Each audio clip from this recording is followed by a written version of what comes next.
In the name of Allah, the entirely merciful, the especially merciful. Alif, Lam, Ra. This is a book whose verses are perfected and then presented in detail from one who is wise and acquainted. Commentary. Surah Hud is among the surahs that describe the coming of several kinds of mass punishments triggered by divine displeasure, as well as the horrendous happenings of the fateful day of judgment and its outcome in the form of individual reward and punishment, all in a manner that is unique. For this reason, when a few strands of hair in the blessed beard of the Holy Prophet had turned visibly gray, say, Ibn Abu Bakr, may Allah be pleased with him, expressed his concern by saying, Ya Rasulallah, you have become old. He said, Yes, Surah Hud has made me old. There are reports which also add Surah al-Waqi, al-Mursalat, Amayata Salan, and Naba, and at Takwir was Surah Hud. Reported by Al-Hakim and Tirmidhi, the sense articulated through the hadith given above was to highlight that such was the awe and terror inspired by the mention of these happenings that it caused the emergence of the signs of old age. The first verse of the surah opens with the letters Alif, Lam, Ra. These are isolated letters, the meaning of which is a secret between Allah Ta'ala and His Rasul. Others have not been informed about it. Rather, they have been prohibited from even worrying about it. After that, about the Holy Qur'an, it was said that it was a book, the verses of which are made mukam, firm. The word mukam is from iham, which means such a correct balancing of meaningful speech as would not leave the probability of any error or disorder in word or meaning. Based on this definition, the making of these verses mukam, firm or established, would mean that Allah Ta'ala has made these verses such as do not admit of any likelihood and probability of any error in words, or disorder in meanings, or defect, or falsity. Qurtubi and Sayyidina Abdullah ibn Abbas, may Allah be pleased with him, has said that mukam, firm, at this place stands in contrast to mansab, abrogated, and the sense is that Allah Ta'ala has made the verses of the Quran as a whole firm, not abrogated, that is, the way earlier books, Torah, Injil, etc., were abrogated after the revelation of the Quran, then after the revelation of this book. Since the very chain of the coming of prophets and revelations came to an end, therefore, this book will not be abrogated until the last day of Qiyamah. Qurtubi, as for the abrogation of some verses of the Quran through the Quran itself, it is not contrary to this. In the same verse, given there was another standing feature of the Quran, thumma fasla, that is, and these verses were elaborated. The real meaning of tafsil, or elaboration, is to separate two things and make them distinct from each other. For this reason, different sections in ordinary Arabic books bear the heading of fasl. At this place, the elaboration of verses could also mean that the verses concerning beliefs, acts of worship, dealings, social living, morals, etc., have been separated from each other and described clearly.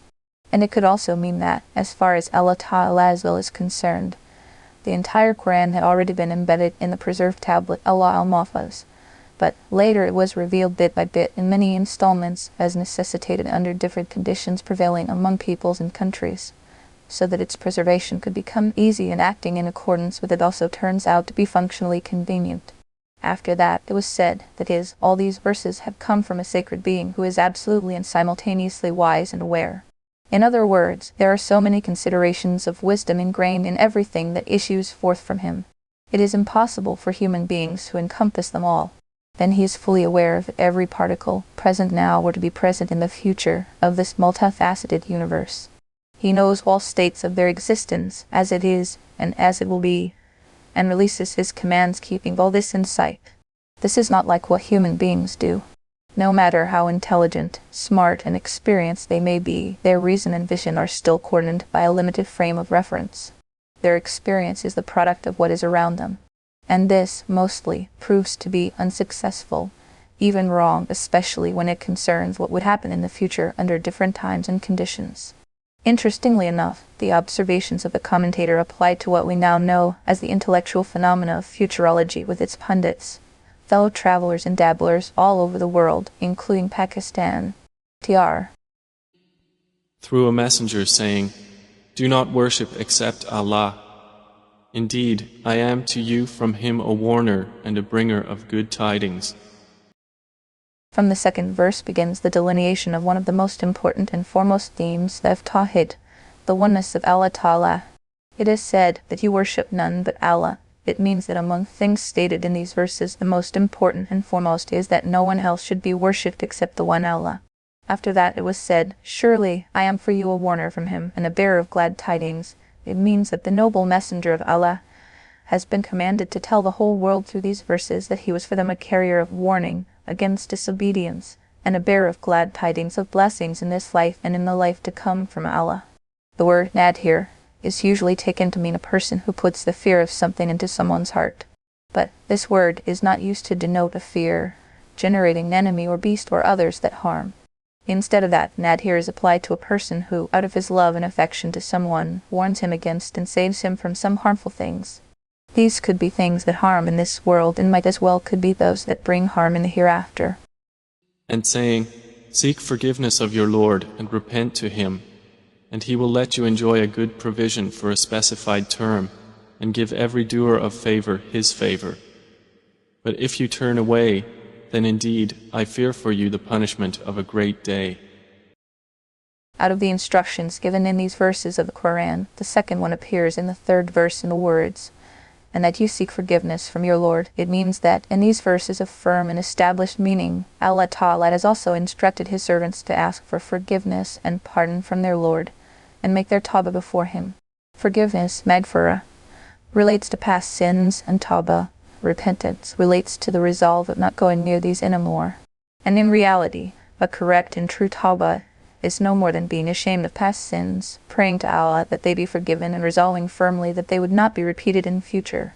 Therefore, some righteous elders have said that seeking forgiveness from Allah only verbally without having made a firm resolution and the necessary arrangements to implement it in order to remain safe from future sins is the tawbah, repentance, of liars, al-kuntaban, kutubai, or as it was said poetically, "Sin laughs at my style of seeking forgiveness," or that such repentance is itself worth being repented. After that, glad tidings of the finest fruits of success in dunya and the hereafter have been given to those who repent and seek forgiveness by saying, "He will then provide you with good things to enjoy for a given time." It means that those who genuinely seek forgiveness for their past sins and firmly resolve to abstain from these in future and do what it takes to implement their resolution, then not only that their error will be forgiven, they would also be blessed with a good life. And it is obvious that life here carries a general sense that includes life in the mortal world as well as the life in the hereafter. It is about such people that the Quran has said elsewhere, "We shall certainly give them good and pure life." Surah An-Nahl, Ayah 97. According to the investigations of the majority of commentators, both the lives of dunya and the hereafter are included in the sense of this verse as well. This has been further clarified in Surah Hud. The address is to the seekers of forgiveness. It was said, it means, if you were to seek forgiveness from Allah genuinely, Allah Ta'ala shall send the skies showering over you the rains of His mercy, and bless you with wealth and children, and make for you gardens and bring for you rivers. Surah Hud, Ayah 11. It is obvious that the mercy of rains and the blessings of wealth and children relate to the life of the present world. That is why most of the commentators have taken the expression, "good things to enjoy," to mean the worldly enjoyments. According to them, the sense is that Allah Ta'ala shall bless you with extended sustenance and easy modalities of comfort and protect you from calamities and punishments as a result of the forgiveness you seek and the repentance you show. And since this worldly life must end some day, the enjoyment of its comforts cannot become eternal under the law of nature. Therefore, by adding the caveat, "for a given time," it has been stressed that the good things to enjoy in the present world will be available up to a particular time, that is, the time of death. On the final count, death will eliminate all these things. But soon after this death, the life of the other world will begin, and there too, eternal comforts will be available to those who repent and seek forgiveness. And Sahl ibn Abdullah, may Allah have mercy on him, said, "The meaning of good things to enjoy is that one's attention bypasses the created and remains fixed on the Creator." Some other men of Allah have said, "The reality of good things to enjoy is that one remains content with what is available and worries not for what is not." In other words, one should be satisfied with as much as is within easy reach in this world, and should not eat his heart out for what he does not have. Of the glad tidings given to those who repent and seek forgiveness, the second appears in the following words, "and bestow His added grace on everyone of excellence." Here, the first, fatal excellexis, refers to one's good deed, while the second fatal denotes divine grace or bounty, that is, the paradise. Put simply, the sense is that Allah Ta'ala shall bless every doer of good deed with His grace, that is, paradise. A promise was made of good life, both in dunya and the hereafter, in the first sentence, and of everlasting blessings of paradise in the second. After that, it was said, "And if you turn away, then I fear for you the punishment of a great day. That is, if you turn away from the good counsel given to you, fail to seek forgiveness for your past sins, and fail to remain safe against sins in the future, then there is a strong likelihood that you will be seized by the punishment of a great day." It refers to the day of Qiyamah, for it would be a day of 1,000 years, and also in terms of what ominous things would transpire in it, it will be the gravest. To Allah is your return, and He is over all things competent. In the 5th verse, the theme has been emphasized further. Let man do what he elects to. Let him live the way he fancies. But ultimately, once dead, man has to return to him, and he is powerful over everything. It is not at all difficult for him to have each particle man is made of reassembled after he is dead and becomes dust, and see to it that there rises the man he was all over again. Unquestionably, the disbelievers turn away their breasts to hide themselves from Him.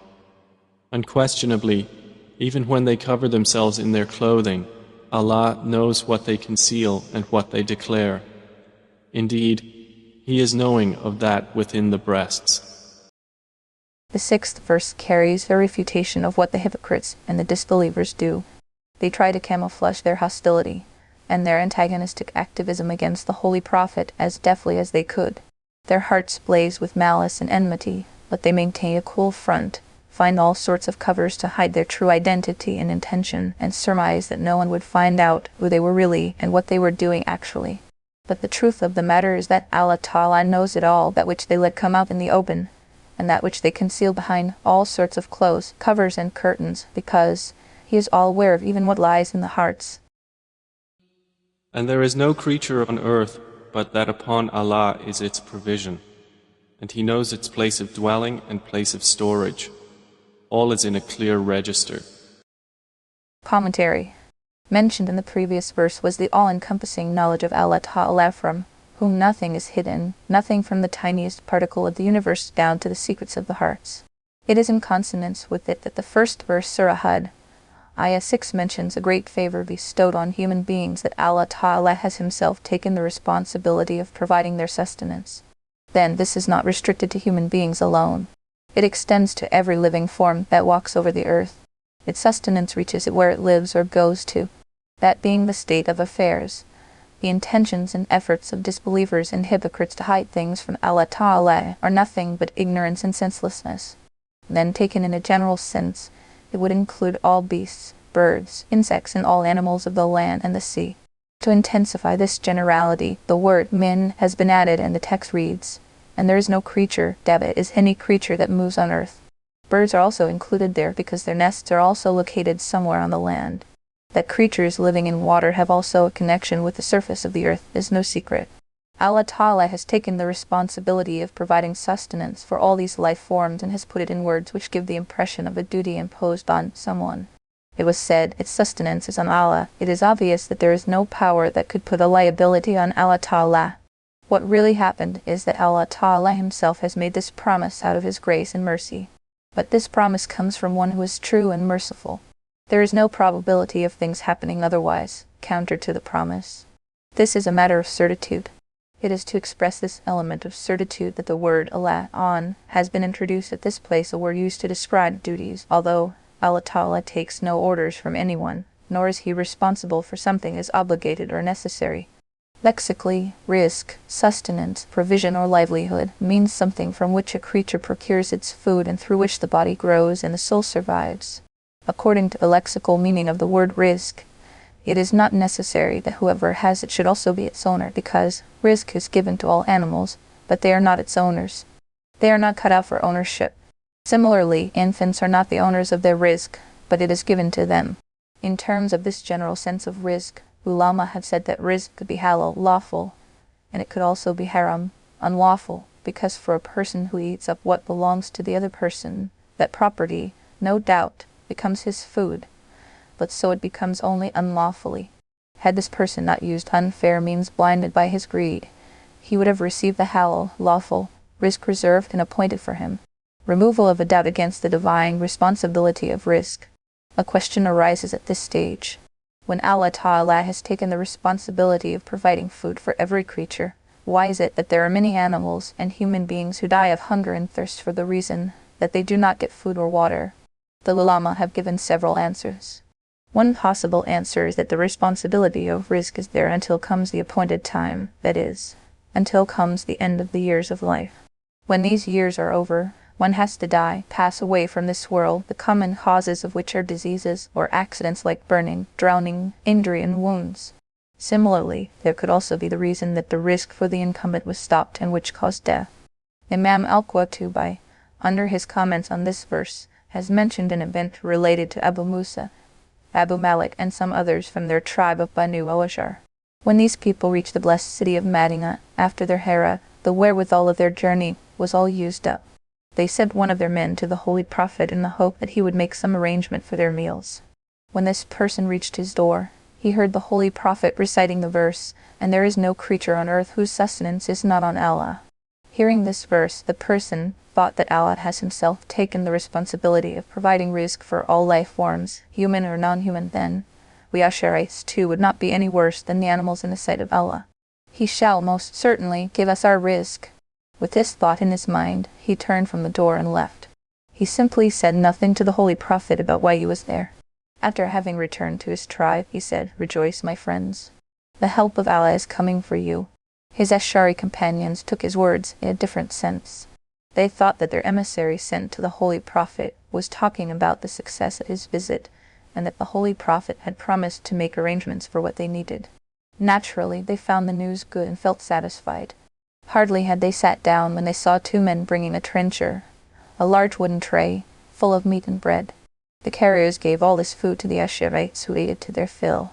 When food was still left, they thought it would be nice to send the rest of the food to the Holy Prophet that he could use it as he deemed fit. They had two of their men carry this food to the Holy Prophet. Later they all presented themselves before the Holy Prophet and told him, "Ya Rasulallah, the food you sent was very nice and very delicious." He said, "As for me, I never sent any food." Then they told him the whole story, that they had sent one of their men to him. The reply that he gave led them to believe that the food was sent by him. Hearing this, the Holy Prophet said, "Not by me. This was sent by the most sacred being who has taken the responsibility of providing rizq to every living creature." According to some hadith reports, when Sayyid ibn Musa reached the Mount of Tur in search of fire, what he found there was not fire but divine light. He was made a prophet and asked to go to Egypt so that the Pharaoh and his people could be brought on the right path. At that hour, it occurred to him that he had left his wife in a wilderness all alone. Who would take care of her? To remove this scruple from his heart, Allah Ta'ala asked Sayyid ibn Musa to strike his rod at the rock in front of him. When he did what he was asked to do, the rock split and out came yet another rock. He was asked to strike his rod at that too. He did that, the rock split and out came the third rock from it. He was asked to strike his rod at that too. It split, and coming out from it he saw a creature holding a green leaf in his mouth. No doubt Sayyidina Musa believed in the perfect power of Allah Ta'ala even before, but what one sees with one's eyes has an effect of its own. So when Sayyidina Musa saw this, he took off for Egypt right from that spot. He did not even stop to tell his wife that he had been commanded to leave for Egypt, and that he was going there. Rizq for all, the divine system is unique.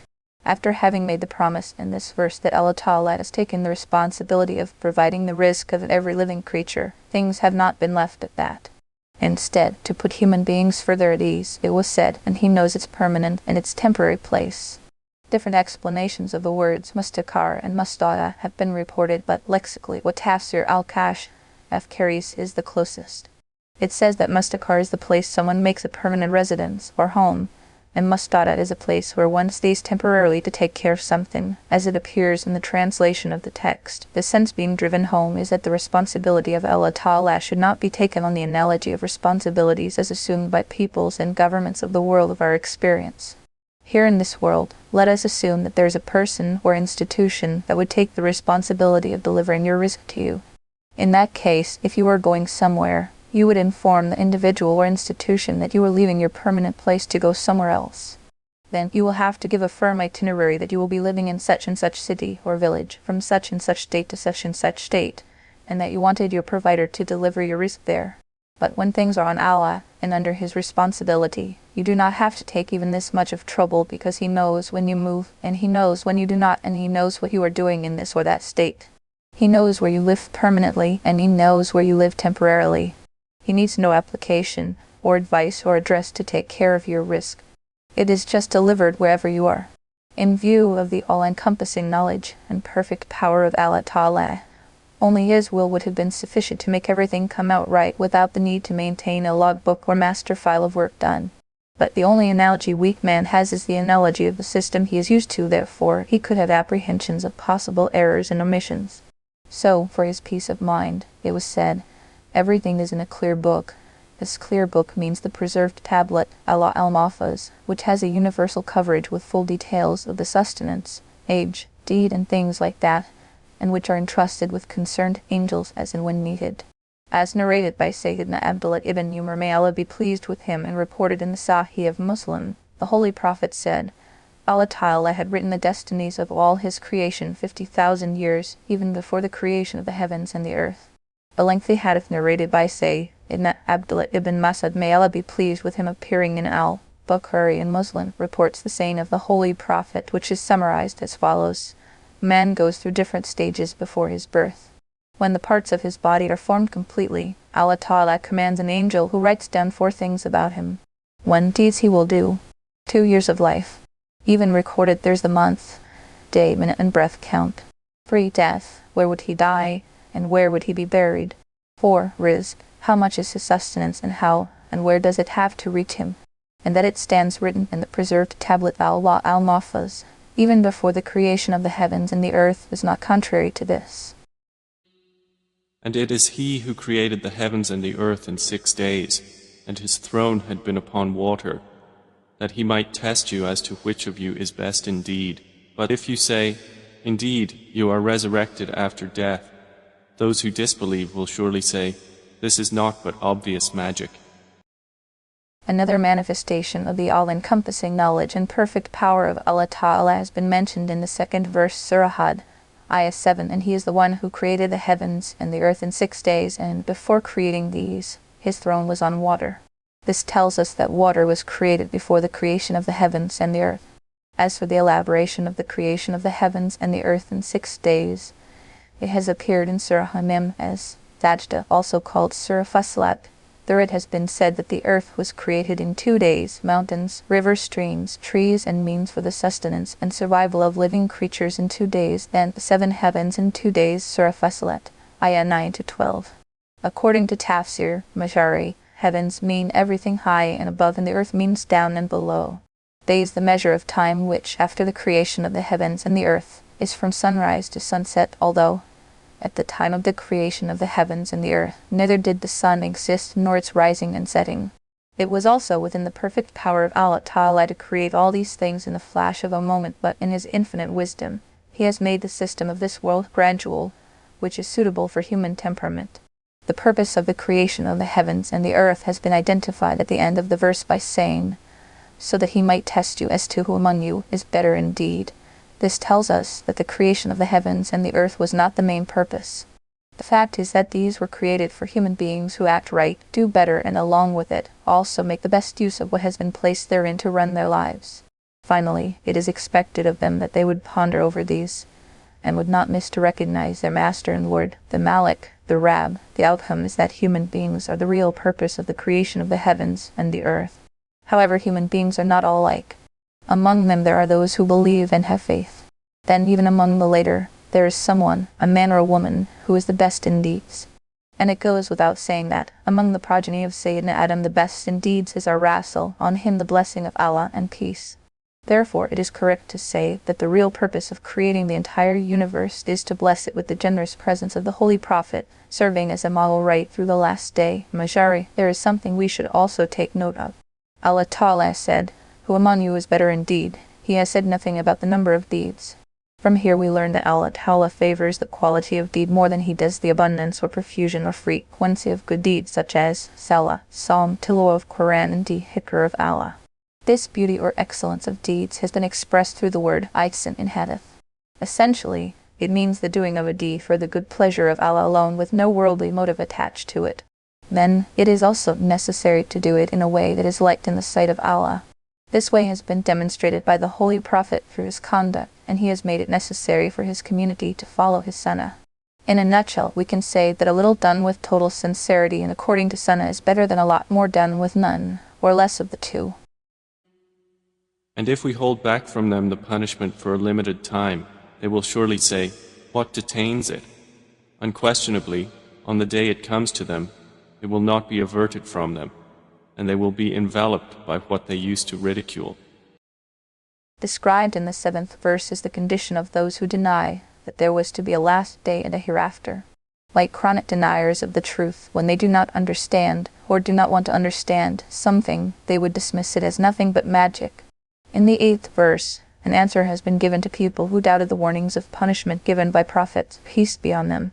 Not willing to believe them, they used to ask them if they were true, and if they were, why the punishment they warned them of would not come. And if we give man a taste of mercy from us, and then we withdraw it from him, indeed he is despairing and ungrateful. Commentary.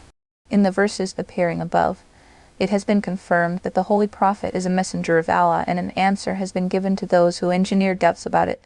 At the beginning, in the first 3 verses Surah Hud, ayah 9 to 11, an instinctively bad human habit has been mentioned with an instruction to Muslims that they should stay away from it.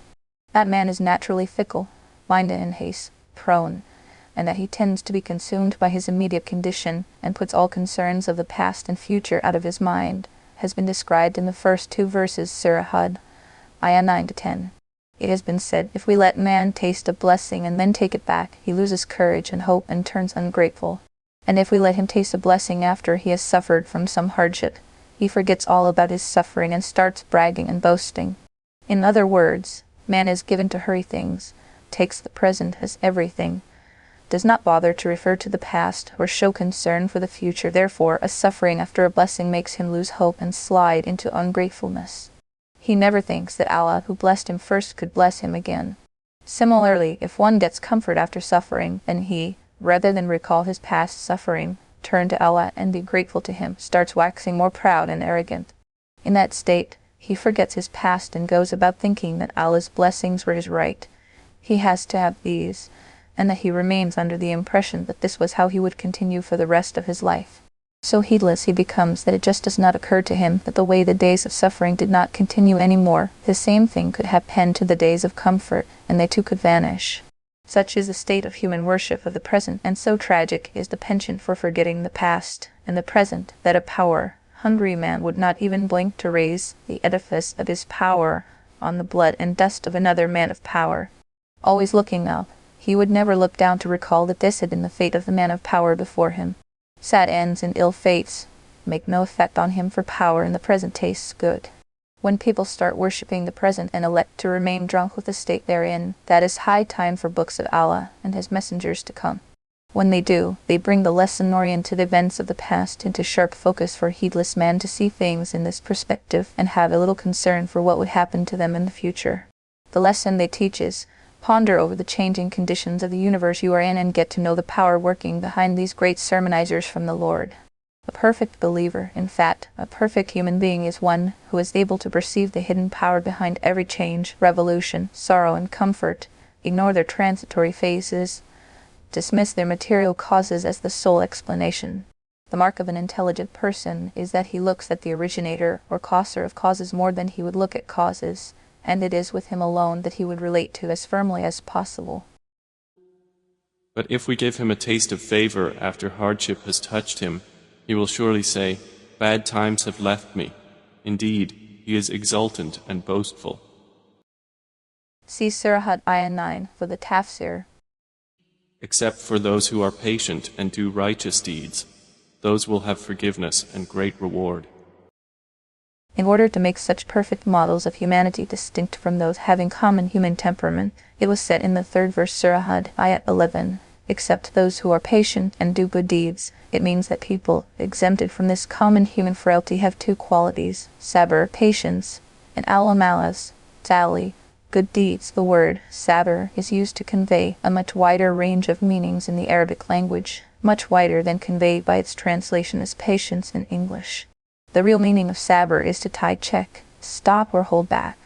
In the terminology of the Quran and Sunnah, to hold the desiring human self back from going for the impermissible is sabr. Therefore, the sense of sabr, patience, includes abstention from all sins and doings counter to the dictates of the Shari'ah, and al-amal as sali, good deeds, covers all that is obligatory, fard, necessary, wajib, sunnah, and recommended, mustahab. The verse now comes to mean that there are people who will not be affected by common human weaknesses. This will happen because they would have faith in Allah, and they would fear the reckoning of the last day of Qiyamah. They will abstain from everything disliked by Allah and His Rasul, and race towards every deed that brings their pleasure. At the end of this very verse also identified there is the recompense of these perfect human beings. Those are the people for whom there is forgiveness and a great reward. At this place it should be noted that the Holy Quran uses the word hakna. We give them a taste of, for blessing and suffering both. By this device it was indicated that real blessing and suffering is that of the hereafter.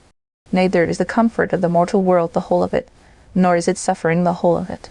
Instead of that, it should be taken at the level of tasting and sampling so that human beings could have some idea of the blessings and sufferings of the hereafter. Therefore, neither are the comforts of this world something to be happy about unnecessarily, nor are its sufferings something to grieve about too much. If you were to think this whole world is, to borrow a commercial term, only a showroom of the hereafter with sample displays of comfort and suffering, then would you possibly leave out some of what is revealed to you? Or is your breast constrained by it because they say, "Why has there not been sent down to him a treasure or come with him an angel?" But you are only a warner, and Allah is disposer of all things.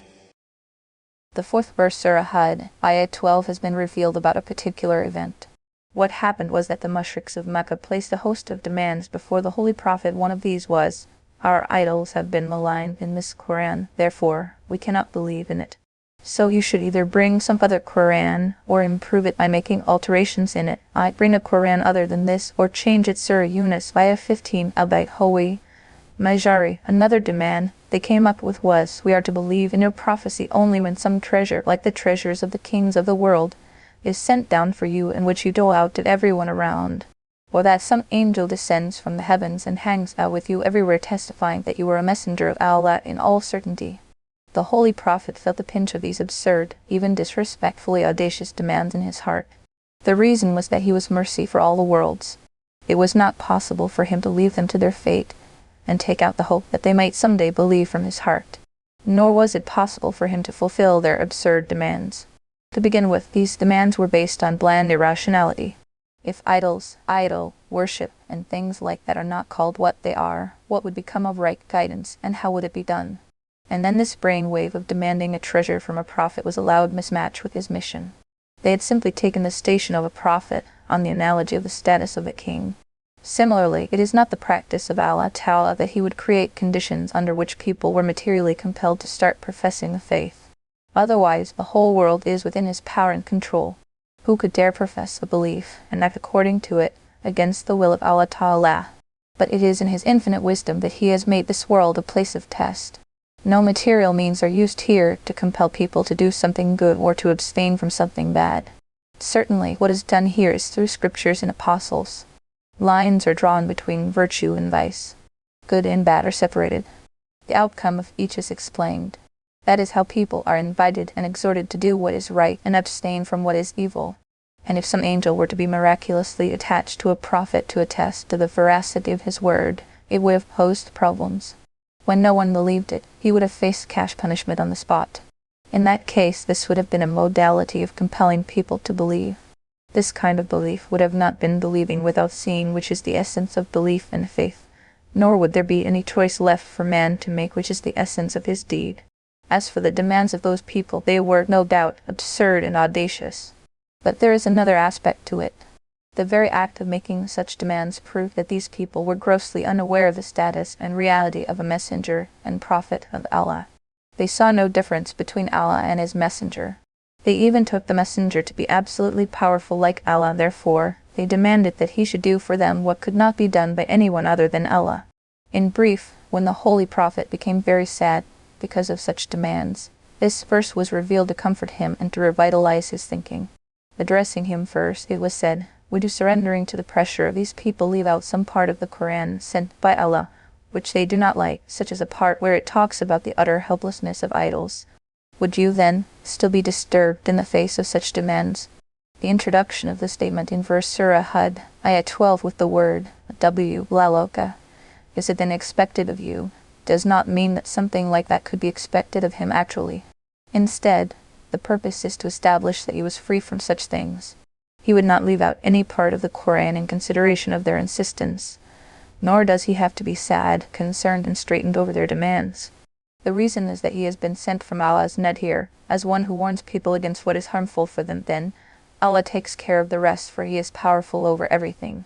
Nadhir has been mentioned here particularly because those being addressed were kafirs, and kafirs deserve nothing but warning against the consequences of their deeds. Otherwise, the Holy Prophet is not simply Nadhir, one who warns, he is Bashir too, one who announces glad tidings for people who do good deeds.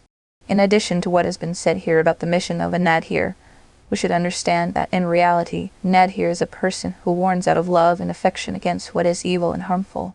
Therefore, in a way, the sense of Bashir, a giver of glad tidings, is included in the sense of Nadhir, a giver of warning. Or do they say, he invented it? Say, then bring 10 surahs like it that have been invented, and call upon for assistance whomever you can besides Allah, if you should be truthful. In the cited verses, the mushriks had demanded the kind of miracles they chose. Verses that follow tell them that they already have a miracle, the miracle of the Quran shown at the hands of the Holy Prophet before them, a miracle even they could not deny. Now, if they were demanding these miracles honestly, only to determine the veracity of the Messenger of Allah, then their demand stands accepted, and the miracle is on. And if this demand is simply to gratify their hostility, the showing of miracles demanded by them would remain redundant, for who could expect from such hostile people that they would embrace Islam, even after having seen those miracles? So, the essential point is that the Holy Quran is a clear miracle that cannot be denied. A refutation of the false doubts engineered by mushriks and kafirs in it has been made in the next 2 verses, Surah Hud, ayah 13 to 14. These people say that the Prophet of Islam has himself made up the Quran, it is no book of Allah. In answer, it was said, if you really think so, that Muhammad can make a Quran like this, all by himself, then you too better come up with only 10 surahs like that. And it is not necessary either that these 10 surahs have to be made by any one person. Instead, let everyone in the world join forces and come up with it. And when they failed to make even 10 surahs, then the Holy Prophet was to tell them. Now the reality stands out loud and clear, for had this Quran been the word of some human being, other human beings could have also been able to make something like this. And that they all failed to do so is a strong proof of the fact that this Quran has been revealed only with the knowledge of Allah, in which there is no room for the least increase or decrease, and that it is beyond human power. At this place, the Holy Quran has said that they should come up with 10 surahs like it. And in another verse it was also said, then bring a surah, the like of this surah, Al-Baqarah, ayah 23. And if they do not respond to you, then know that the Quran was revealed with the knowledge of Allah, and that there is no deity except Him. Then would you not be Muslims? The reason is that they were first asked to bring 10 surahs. They failed to do so. Then, to make their inability look more pronounced, it was said in the verse of Surah Al-Baqarah quoted above, if you take the Quran to be a word of man, then you too bring no more than just 1 surah, being the like of it. And despite this challenge of the Quran, made so easy for them, they could do nothing. It stood proof that the Holy Quran was a miracle, and the word of Allah without any doubt. Therefore, at the end, it was said, that is, would you now believe and obey, or would you prefer to remain heedless as before? Whoever desires the life of this world and its adornments, we fully repay them for their deeds therein, and they therein will not be deprived. Commentary. When warnings of punishment were given to opponents of Islam, they referred to the charities they contributed to and the social welfare work they did. With this testimonial of good deeds in their hands, why would they be punished? It is interesting that, in our time too, there are a lot of unaware Muslims who seem to be suffering from the same doubt. They look at disbelieving non-Muslims who impart a good image of their outward deeds and morals, are active in social work, give out in charities, and make roads, bridges, hospitals, free drinking water counters. This view leads them to hold the opinion that they were better than Muslims. This has been answered in the first of the 3 verses cited above. In jest, The answer is that every deed, in order to be accepted as a source of salvation in the hereafter, must fulfill the first condition of absolute sincerity, that this deed should have been done for the sake of Allah. And the only valid way of doing it for Allah is that it is done in accordance with the way taught and shown in practice by His Messenger. A person who simply does not believe in Allah and His Messenger is a person the sum total of whose deeds and morals is a skeleton without soul. It may look handsome, even slim, but because it has no soul or spirit, it has no weight or effect in the home of the hereafter. Yes, the contribution of such a person in the mortal world has benefited people, at least in terms of its outward form. What he had done was good. Therefore Allah, the Lord Almighty, has, in consideration of His supreme equity and justice, not allowed this deed to go to waste totally. Instead, things were arranged in terms of the objectives the doers of these deeds had before them. If they had worked for recognition in society or an image as philanthropist, man of charity, goodwill, or distinction, or had simply aspired for health and material wealth and comfort, Allah Ta'ala lets them have all this right here in this world. They had no concept of the hereafter. They had never cared to think of salvation there, nor their deeds, being without the essential spirit, could have qualified them to become deserving of it. Therefore, no return waits for them there against their deeds, while the added burden of disbelief and disobedience will keep them in hell. This was the gist of what was said in the first verse. Now we can have a look at some of the words used there. It was said that a person who kept striving for the life of this world and its embellishments gets from Allah the full return for his or her deeds right here in this world. For them, nothing is cut short in dunya. These are the kind of men and women for whom there is nothing in the hereafter, except the hell. It is noteworthy at this point that the expression opted for in the Quran is those who have been intending, which bypasses something brief like those who wanted. The Quranic expression denotes continuity and carries the sense of kept striving for, as translated a little earlier. This tells us that it is the condition of people who never wanted to have anything out of what they did but the good of this world. They just never bothered to worry about what would happen in the life to come. As for the person who feels concerned about the hereafter and does what would bring salvation there, and along with it aims and plans to have his share from the world, then it is not included in the purview of this verse. Is this verse related to Kafirs or Muslims, or to both Muslims and Kafirs? Major authorities in Tafsir differ about it. The words in the last sentence of the verse, for whom there is nothing in the hereafter except the fire of hell, seem to suggest that it is related to Kafirs, because a Muslim, no matter how sinning, will ultimately go to paradise after having undergone the punishment of sins. Therefore, Dahak and other commentators have interpreted it as related to Kafirs only.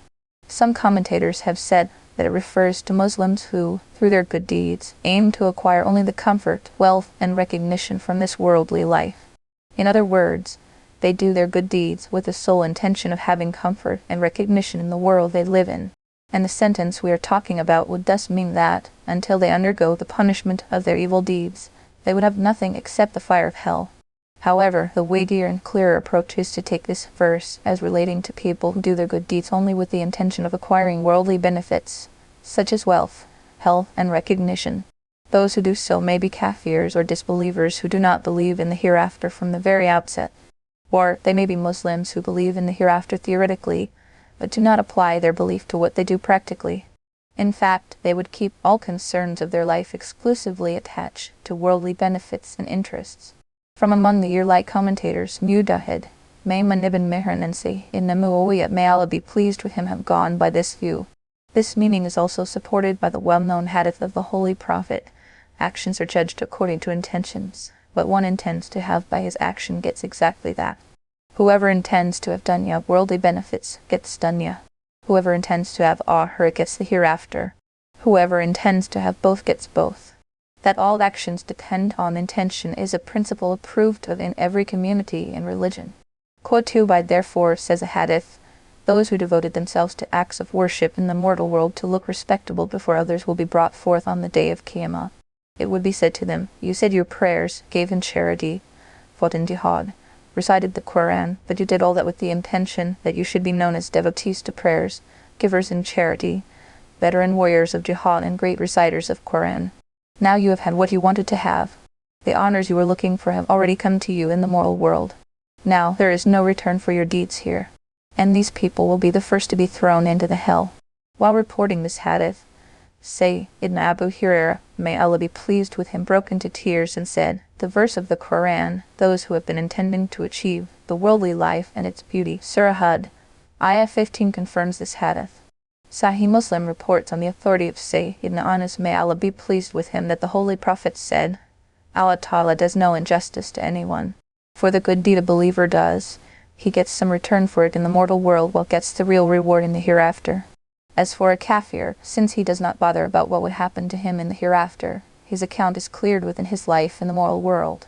The return for his good deeds, if any, is given to him in the form of worldly wealth, recognition, health and comfort, until comes the time when he reaches the stage of the hereafter where he is left with nothing that could bring any return there.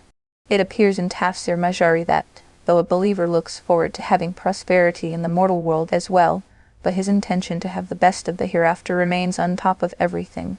Therefore, he gets what he does in the mortal world only to the measure of his needs. However, he does get the larger return and reward in the hereafter. Sayyid ibn Umar, may Allah be pleased with him, once visited the home of the Holy Prophet when he saw virtually nothing in the house, but a few things here and there. He said to him, please pray that Allah Ta'ala blesses your Ummah too with extended material means. We see Persia and Byzantine. They are very prosperous in this world, although they do not worship Allah Ta'ala. The Holy Prophet was reclining on a pillow behind his waist. When he heard these words of Sayyid ibn Umar, may Allah be pleased with him, he sat up straight and said, O Umar, you are still lost in those thoughts. As for these people, they are the ones who have been given the return of their good deeds right here in this world. Majari, Jami Tirmidhi and the Musnad of Ahmad report on the authority of Sayyid ibn Anas, may Allah be pleased with him, that the Holy Prophet said, whoever intends to have the best of the hereafter through his deeds, Allah Ta'ala makes his heart free in this world. He himself takes care of what he must have, and the desire of the world comes to him all humbled. And whoever intends to have the best of the present world, Allah Ta'ala makes want and needs stand before him to the effect that they can never shake them off. There is no end to his needs, because he is constantly being driven by worldly greed. No sooner does one need gets fulfilled, another gaping need stands before him. Countless concerns gang upon him, but what he gets is what Allah Ta'ala has written for him. Regarding what has been said in this verse, those who aimed for worldly life are fully recompensed for their deeds within this world. Someone may raise a doubt. It could be said that there are many people who, despite aiming and striving to have worldly benefits, fail to achieve their objective even in this world, and on occasions they would get just about nothing. The answer is that in this verse, the Quran has dealt with the subject briefly. Details appear in the following verse of Surah Al-Isra, by Nusayri, where it was said, whoever keeps aspiring for the immediate, we shall give soon what we will to whom we will. It means whoever keeps aiming for nothing but worldly life, Allah gives it to him right here within the world. But this giving is restricted by two conditions. Firstly, he gives as much as he wants. It is not necessary to let them have what matches their desires. Secondly, he gives only to a person it is appropriate to give him according to his wisdom. Giving to everyone is not necessary. Those are the ones for whom there is not in the hereafter but the fire, and lost is what they did therein, and worthless is what they used to do. The second verse, Surah Hud, Ayah 17, presents the high ground the Holy Prophet and the purely sincere believers with him occupy. This is in sharp contrast to those the sum total of whose knowledge and the end of whose quest is restricted to worldly life only so that the whole world could see that these two groups could not be equal.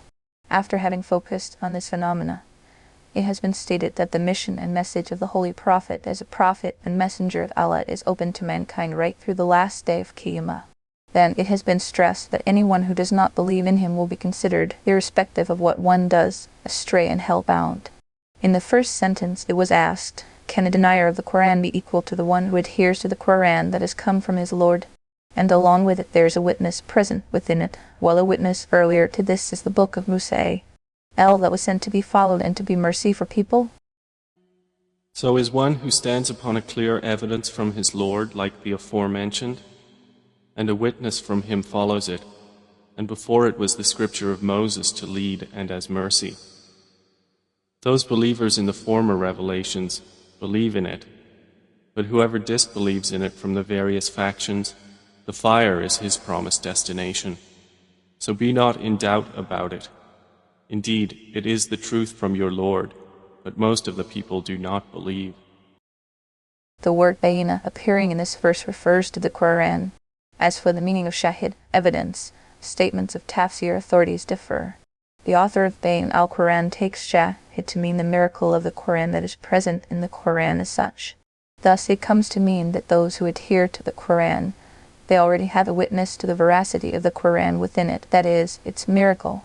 Then, the other witness has already come in the form of Torah. Say, Ibn Musa had brought it as guidance and mercy for people. The reason is that the Torah confirms the truth of the Quran clearly. In the second sentence, in order to stress that salvation, up to the last day, depends on faith in the Holy Prophet, it has been said that anyone from any religion or community of the world who refuses to have faith in him will have his abode in Jahannam. The Sahih of Muslim reports on the authority of Sayyidina Abu Hurairah, may Allah be pleased with him, that the Holy Prophet said, "By the one in whose hands rests my life, any Jew or Christian who hears my call and still does not believe in the teachings I have brought, then he or she will be of the people of Jahannam." This should remove the misunderstanding of those who regard the Jews and Christians, or the adherents of other religions, as being unhappy the truth on the basis of some outward deeds, and consider these to be sufficient for salvation without having faith in the Holy Prophet and the Quran. This is an open clash with the present ayah of the Holy Quran and the authentic hadith. Allah may save us from that. And who is more unjust than he who invents a lie about Allah? Those will be presented before their Lord, and the witnesses will say, "These are the ones who lied against their Lord." Unquestionably, the curse of Allah is upon the wrongdoers. See Surah Hud, Ayah 17 for the Tafsir. Who averted people from the way of Allah and sought to make it seem deviant while they, concerning the hereafter, were disbelievers. See Surah Hud, Ayah 17 for the Tafsir. Those were not causing failure to Allah on earth, nor did they have besides Allah any protectors. For them the punishment will be multiplied. They were not able to hear, nor did they see. See Surah Hud, Ayah 17 for the Tafsir. Those are the ones who will have lost themselves, and lost from them is what they used to invent. See Surah Hud, Ayah 17 for the Tafsir. Assuredly, it is they in the hereafter who will be the greatest losers. See Surah Hud, Ayah 17 for the Tafsir. Indeed, they who have believed and done righteous deeds and humbled themselves to their Lord, those are the companions of paradise. They will abide eternally therein. See Surah Hud, Ayah 17 for the Tafsir. The example of the two parties is like the blind and deaf, and the seeing and hearing. Are they equal in comparison? Then will you not remember? See Surah Hud, Ayah 17 for the Tafsir. And we had certainly sent Noah to his people, saying, "Indeed, I am to you a clear warner." Commentary. When Sayyidina Nuh invited his people to believe, they responded with some doubts and objections against the veracity of his mission as a prophet and messenger of Allah. Sayyidina Nuh, with the will and permission of Allah, answered their questions. Many primary and subsidiary religious rulings relating to honesty and social living emerge from here as a corollary. This dialogue forms the core of the subject taken up in these verses. That you not worship except Allah. Indeed, I fear for you the punishment of a painful day. See Surah Hud, Ayah 25 for the Tafsir. So the eminent among those who disbelieved from his people said, "We do not see you but as a man like ourselves, and we do not see you followed except by those who are the lowest of us, and at first suggestion. And we do not see in you over us any merit. Rather, we think you are liars." Some questions raised by the disbelievers appear in the third verse, Surah Hud, Ayah 27. Before we take these up, let us first look at the meanings of some of the words there. The word Mala generally means a group.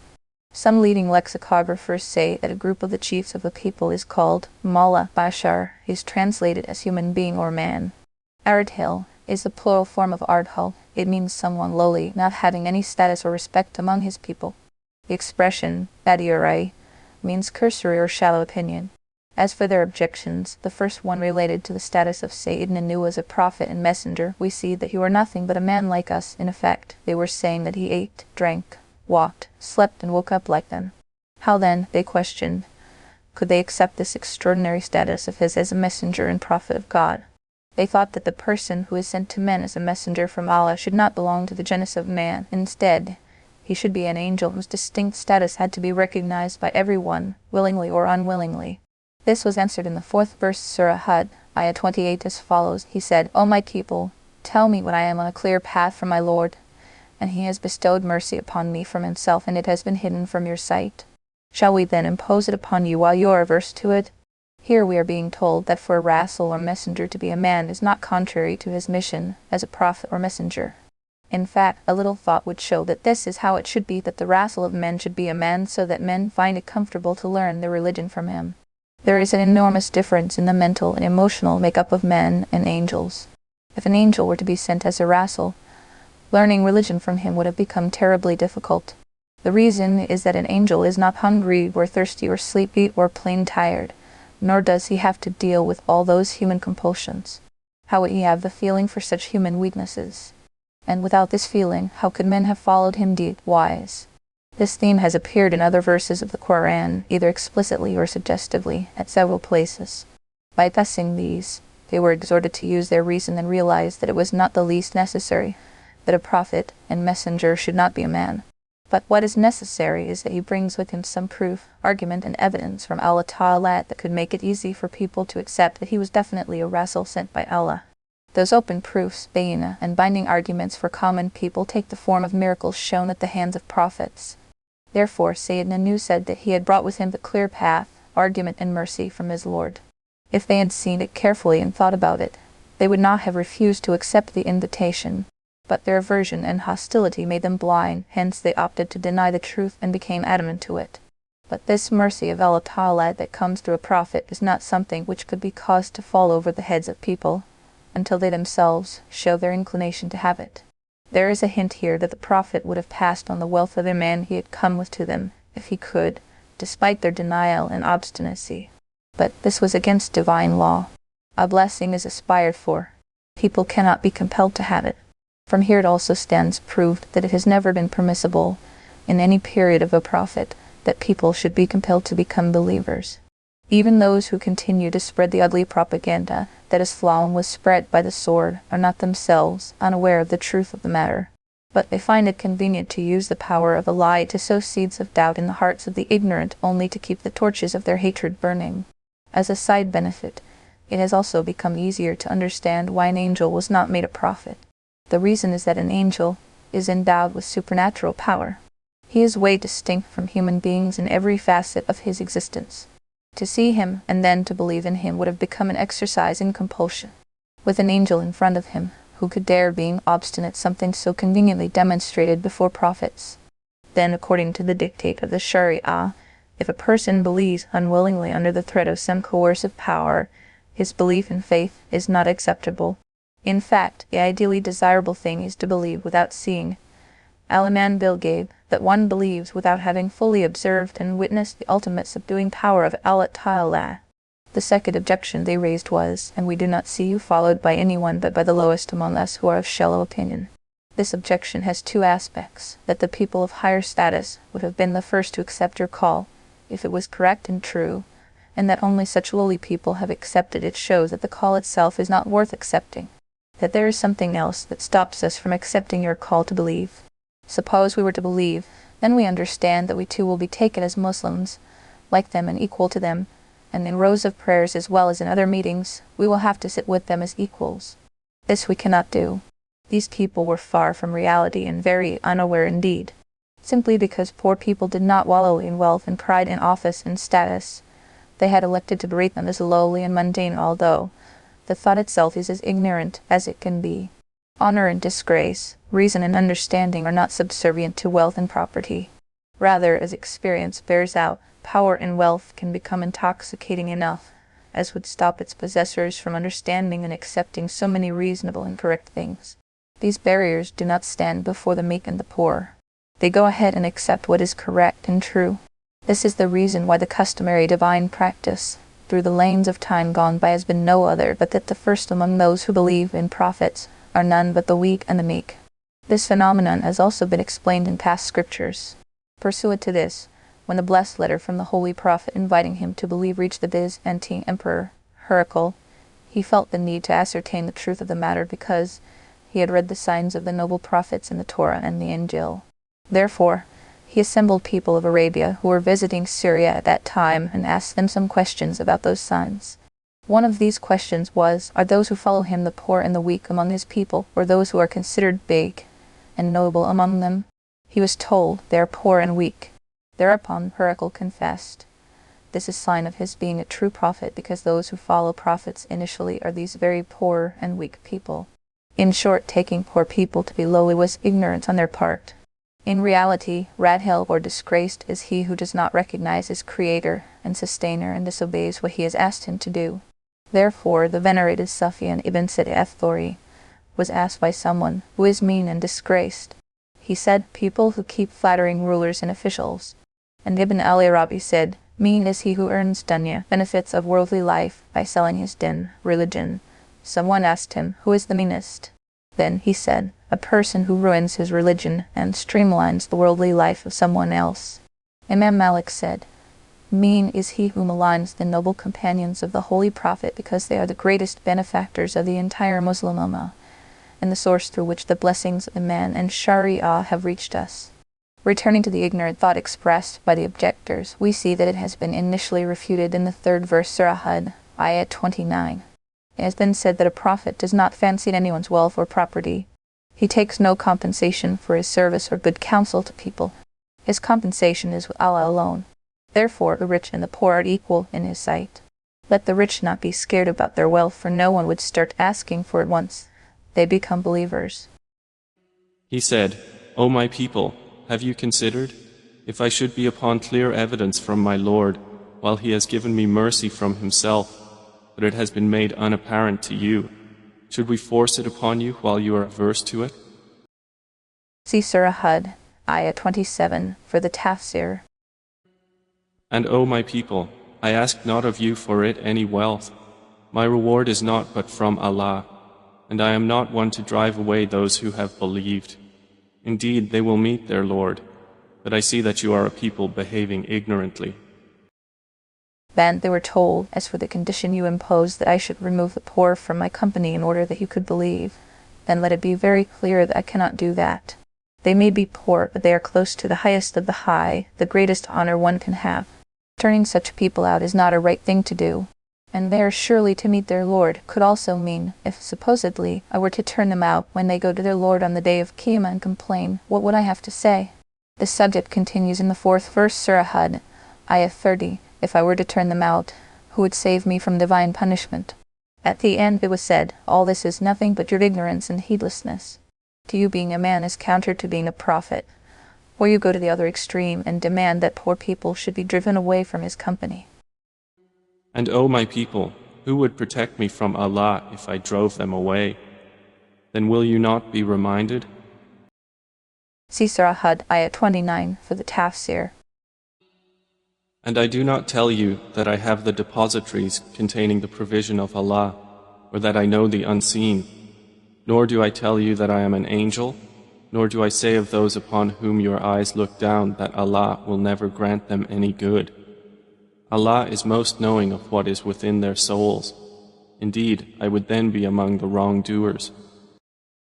Reported in the 5th verse Surah Hud, ayah 31, there is an address that say, Ibn Anu gave before his people to announce some matters of principle after he had heard their objections. In this address it has been stressed that the mission of a prophet and messenger does not depend on things they think are necessary for it. For instance, first it was said, and I do not say to you that with me are the treasures of Allah. This carries a refutation of their idea that someone coming from Allah as his messenger should have brought treasures with him, giving it out to everyone freely. Sayyid Anu put it out clearly that the mission of prophets has nothing to do with involving people into the mess of worldly enjoyments. What for would they need all those treasures? It is also possible that the statement may be refuting the false thought nursed by some people that Allah has given all powers to prophets, even to awliya.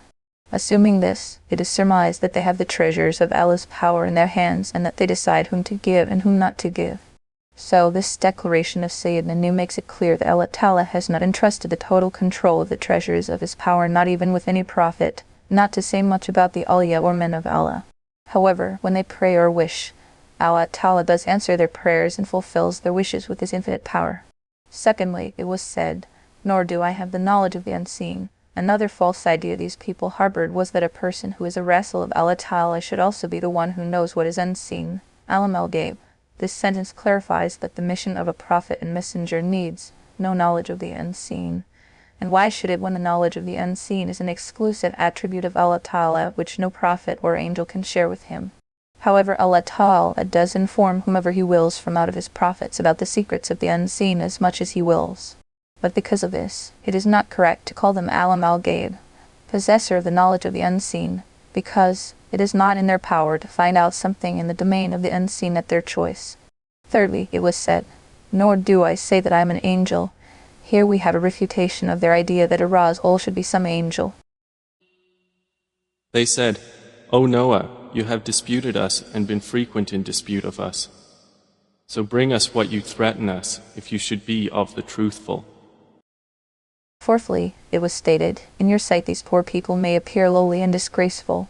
But I cannot say as you say that Allah Ta'ala will not bless them with what is good, because good relates to one's heart, not wealth, and only Allah knows the secrets of hearts, and He knows whose heart is worthy of receiving good, and whose heart is not." Then, it was said, if I too were to start calling them lowly and disgraceful, I too would become unjust. He said, "Allah will only bring it to you if He wills, and you will not cause Him failure." See Surah Hud, Ayah 32 for the Tafsir. And my advice will not benefit you, although I wish to advise you. If Allah should intend to put you in error, He is your Lord, and to Him you will be returned. See Surah Hud, Ayah 32 for the Tafsir. Or do they say about Prophet Muhammad, he invented it? Say, if I have invented it, then upon me is the consequence of my crime, but I am innocent of what crimes you commit. See Surah Hud, Ayah 32 for the Tafsir. And it was revealed to Noah that no one will believe from your people except those who have already believed, so do not be distressed by what they have been doing. Commentary. Allah Ta'ala had blessed Sayyidina Nuh with long years of life extending up to nearly 1,000 years. Along with it, he was given a special status in terms of his prophetic mission to invite people to Allah and make their condition better, whereby he devoted these long years to keep asking them to believe in the true faith and in Allah as one. He had to face the harshest of pains in this mission. His people would throw stone to him until he fell down and lost consciousness. But as soon as he would regain it, he prayed to Allah for the forgiveness of his people, for they did not know what they were doing. A generation was followed by the other, and the other by yet another, in a chain, and he kept giving his call in the hope that they might, at some stage, accept the truth. When centuries passed over this exercise in patience, he complained about their deplorable condition before his Almighty Lord, which has been mentioned in Surah Nuh, "My Lord, I did invite my people to the truth night and day, but my invitation increased them in nothing but flight and aversion." Surah Nuh, Ayah 5. And after all those long years of hardship, the prayer that this great servant of Allah made was, "My Lord, help me because they have belied me." Al-Mu'minun, Surah Al-Mu'minun, Ayah 26. When the reign of terror let loose by the people of Sayyidina Nuh became much too excessive, he was addressed by Allah Ta'ala in the words appearing in the verses cited above. Al-Badhawit Majari. Firstly, he was told that, out of his people, those who were to believe had already believed. No one was to believe after that. Their hearts were sealed with their own obstinacy and contumacy. Therefore, he should not grieve about his people anymore and feel free of any concern about their failure to believe. Secondly, he was told that Allah was to send the punishment of flood against those people. Therefore, he should make an ark that could hold his family, as many believers as there were, and what they needed, so that they could embark it when the flood comes and be safe from it. Sayyidina Nuh made the ark as he was ordered to. When the initial signs of the flood came before them, that water started overflowing from the earth, Sayyidina Nuh was commanded to embark the ark along with his family and the few believers who had believed in him. They were also asked to load a pair each of animals that serve human needs, such as cow, ox, goat, horse, mule, etc. Sayyidina Nuh put everyone on the ark as ordered. At the end it was said that the believers in Sayyidina Nuh who boarded the ark were only a few. This was a gist of the subject as it appears in the cited verses. Now we can turn to the explanation of each verse and deal with issues and problems that emerge therefrom. In the first verse, Surah Hud, Ayah 36, It was said that it was revealed to Sayyidina Nuh that those who were to believe from among his people had already believed. In future, no one else will believe. Therefore, he should not worry about how they deal with him, because one feels the pinch of sorrow only when one expects something good to come from someone. Disappointment is not that bad. It has its own relief. He might as well be disappointed with them. As for the shock felt by Sayyidina Nuh because of all sorts of pains inflicted by his people on him, arrangements had already been made, as indicated the next verse, Surah Hud, Ayah 37, they are to be drowned. Under these conditions came that invocation of curse for his people on the lips of Sayyidina Nuh, which has been mentioned in Surah Nuh, My Lord, do not leave upon the earth any inhabitant from among the disbelievers. Indeed, if you were to leave them, they will mislead your servants and will not procreate any one but the ones wicked and disbelieving dayhards. Surah Nuh, Ayah 26-27. In answer to this prayer, the people of Sayyidina Nuh were drowned en masse. And construct the ship under our observation and our inspiration, and do not address me concerning those who have wronged. Indeed, they are to be drowned. Boat making, the education of a prophet. When Sayyidina Nuh was commanded to make an ark, he knew no ark, nor its making. Therefore, in the next verse, Surah Hud, Ayah 37, he got his first lesson. To orient him to the reality of boat making, it was said, and make an ark under our eyes, and according to our revelation, hadith reports say that Sayyidina Jibril al-Amin told Sayyidina Nuh by means of revelation all about the making of boats. He had used wood from the salt tree, Shuri robusta, to build this ark. Some historical narratives give its measurement. It was 300 yards long, 50 yards in width, and 30 yards high, almost a 3-storied ship. Its ventilators, as customary, opened to the right and the left. Thus, this industry, the first prototype of the shipbuilding industry, began at the hands of Sayyidina Nuh for the first time through divine revelation. After that, the progress it made is current history. All essential industries originated through revelation. It has been reported on the authority of some elders of early centuries of Islam in Atib and Nabawi of Hafiz Shamsuddin ad-Dahabi that all industries essential for human beings owe their origin to the process of divine revelation through some prophet. Later, improvements kept coming as needed during different times. The first revelation that came to Sayyidina Adam mostly related to rehabilitation of the land and establishment of different industries. The invention of wheel carts for loading and hauling things is part of the chain of inventions. Sir Sid Al-Mu'adhan, the founder of the well-known Aligarh College, now the Muslim University of Aligarh, India, used to say more than 100 years ago that the world has seen inventions of all sorts in moving vehicles, but its pivot continued to be the axle and the wheel. It is the common factor between a bullock cart, a donkey cart, rails, and cars. Therefore, the greatest inventor of moving vehicles is the person who invented the wheel that is the life and soul of a lot of machines. As it was said, this invention unfolded itself at the hands of the first prophet, Sayyidina Adam, peace on him, through a divine revelation. From here we also learned that industries devoted to essential human needs are so important that the blessed prophets have been taught and trained in these through divine revelation. Soon after instructing Sayyidina Nuh how he would make an ark, he was told that a flood would come and his people will be drowned, and that, at the time, he was not to intercede out of compassion on their behalf. And he constructed the ship, and whenever an assembly of the eminent of his people passed by him, they ridiculed him. He said, If you ridicule us, then we will ridicule you just as you ridicule. In the third verse, Surah Hud, Ayah 38, mentioned there is the total lack of concern for their sad end shown by the people of Sayyidina Nuh during the period he was making the ark. When the chieftains of his people saw him busy with his project under a divine command, they would ask him, What are you doing? He said, A flood is to come, therefore I am making an ark. They would mock at him and say, We have no water to drink here, and this wise man is planning to sail in a boat on this dry land. In response, Sayyidina Nuh told them, If you mock at us today, then remember the day is sure to come when we shall be laughing at you. The sense is that conditions would change and events would unfold in a manner that they themselves would become the cause of their being mocked at. For in reality, ridicule is contrary to the spiritual station of prophets. It is simply not permissible for any one. In fact, it is haram, unlawful, says the Holy Qur'an, O those who have believed. No people should mock that other people may be better than them. Surah Al-Hujurat, Ayah 11. Therefore, the mocking referred to here is a pragmatic response to their mockery. This is like saying, when you are seized by the punishment, we shall be telling you that this was the outcome of your mockery.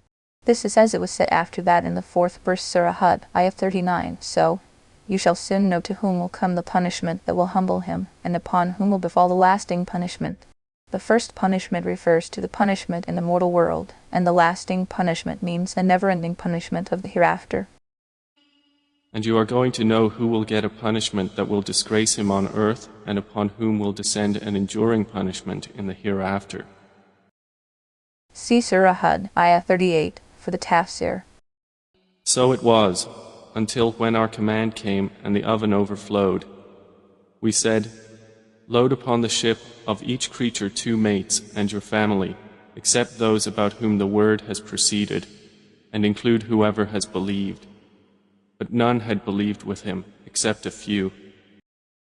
From the 5th verse Surah Hud, ayah 40 begins the description of the coming of the flood, related instructions and events as they unfolded. So, first it was said at last, when our command came and the oven overflowed. The word tanner, oven, is used in more than one sense. The earth's floor is called an oven. The oven that bakes bread is also a tanner. A raised part of the land is also referred to as tanner. Therefore, some of the tafsir authorities have said that, at this place, tanner means the surface of the land, and that water started overflowing from it. Some of them have said that it means the tanner of Sayyidina Adam that was located at Ain al-Warda in Syria, and water overflowed from it. Some others said that Sayyidina Nuh's own tanner was located in Kufa, and that was what it means. Most commentators say Sayyidina Hassan, Mujahid, Shabai, Sayyidina Abdullah ibn Abbas, may Allah be pleased with him, and others have gone by this view. As for Shabai, he used to say on oath that this tanner was located in a secluded quarter of the city of Kufa, and that Sayyidina Nuh had built his ark in the mosque of Kufa. This tanner was right by the entrance to this mosque. Sayyidina Abdullah ibn Abbas, may Allah be pleased with him, says that Allah Ta'ala had told Sayyidina Nuh, when you see water overflowing from the oven in your home, know that the flood has come. Qutubai and Majuri, commentator Al-Qutubai, said, the sayings of commentators appear to be different as to the meaning of tanner, but this, in reality, is not a difference. When water began to bulge out, it overflowed from the bread-baking oven, and from out of the surface of the land, and from the oven in Ain al-Warda in Syria. The Holy Qur'an has said explicitly, then we opened the gates of the heaven with rain pouring down, and caused the earth to burst out with springs. Surah Al-Qamar, ayat 11, in his statement. Shabai has also said that this grand mosque of Kufa has its own distinct status after Al-Masjid al-Haram, Al-Masjid al-Nabawi, and Al-Masjid al-Aqsa. Later in the verse, it was said, when the flood had started, Sayyidina Nuh was commanded, load in it a pair of 2 from every kind. This tells us that all kinds of animals were not loaded in the ark of Sayyidina Nuh. Loaded there were animals born to a pair of male and female, and which cannot survive in water. Therefore, all sea life stands excluded from here, and so do land-based life forms born without male-female conjunction. This leaves only domestic animals like the cow, ox, water buffalo, goat, etc. This removes the possible doubt as to how could the ark hold that many animals. After that, Sayyidina Nuh was asked to have his family members other than the disbelieving ones board the ark, as well as those who had believed in him, though they were only a few. The exact number of those who sailed on the ark has not been determined in the Quran and Hadith. It has been reported from Sayyidina Abdullah ibn Abbas, may Allah be pleased with him, that their total number was 80, which included 3 sons of Sayyidina Nuh, Sam, Ham, Japheth, and the 3 of their wives. The 4th son had stayed with the disbelievers and was drowned with them. And Noah said, embark therein. In the name of Allah is its course and its anchorage. Indeed, my Lord is forgiving and merciful. Commentary. Etiquette of boarding boats and other modes of conveyance. The first verse, Surah Hud, ayah 41, teaches the etiquette of boarding boats and other modes of conveyance. One should board by saying, with the name of Allah, its sails and anchors. The word madr, pronounced according to the reading Qur'an of Imam Hafs's madre with fatha on the letter mim and a major amala inclination on the letter ra, means to sail or to move, and mursa means to stop or anchor. The sense is that the moving of this mode of transport owes itself to the power of Allah, and is with his name alone, as well as its stopping, which is also subservient to nothing but his power. Every conveyance moves and stops only with the power of Allah Ta'ala. Even a little thought would show that no conveyance, a boat or any other mode of transport that moves on land, or flies in the air, is really within one's own power, neither its creating and making, nor its moving and stopping. A shallow view of things leads man to assume that he is the one who has manufactured it and made it move. The reality lies elsewhere. It does not take much to realize that man has not created iron, wood, brass, aluminum, etc., which serve as raw material that go into the making of these modes of conveyance. And it is also clear that it does not lie in his control to create on his own a gram of iron or a foot of wood. Then, who gave them the intelligence to design and produce all sorts of mechanical parts and instruments? How did he do that? Did he create his own intelligence? Had it been within the power of man, no one in this wide world would have remained dumb. Everyone would have been a Plato and Aristotle in his field. So man puts together wood and iron and mechanical support from all sides, makes the body and frame for the conveyance. Now he needs to haul tons of weight easily and quickly on the land or in the air. He needs power to do that. It may come through petrol, gas, or hydroelectricity. Has man created any of these? Did he create the petrol or gas or water or oxygen or hydrogen? If we were to look at things impartially, we will realize that even in this age of great scientific advancement, the helplessness of man is still visible, and it is true that the moving and stopping of every conveyance rests within the ultimate control of the creator of this universe. The process of inventing things and making them work makes inventors self-centered. They start living in a hall of mirrors. They congratulate themselves to the limit that they lose touch with the reality of things on a canvas larger than what they invent. Allah Ta'ala tells them through His prophets that there is more to their making that they fail to see. With the name of Allah it sails and anchors. This is the reality. A brief statement, but very comprehensive. In fact, it is a key to a door. Once he enters it, he lives in this mortal world but turns into a citizen of the spiritual universe, seeing the beauty of the Lord everywhere in it. From here unfolds the difference between the world of a believer and the world of a disbeliever. Both right. But when a believer steps in there, the conveyance does not simply shorten his travel distances on the land.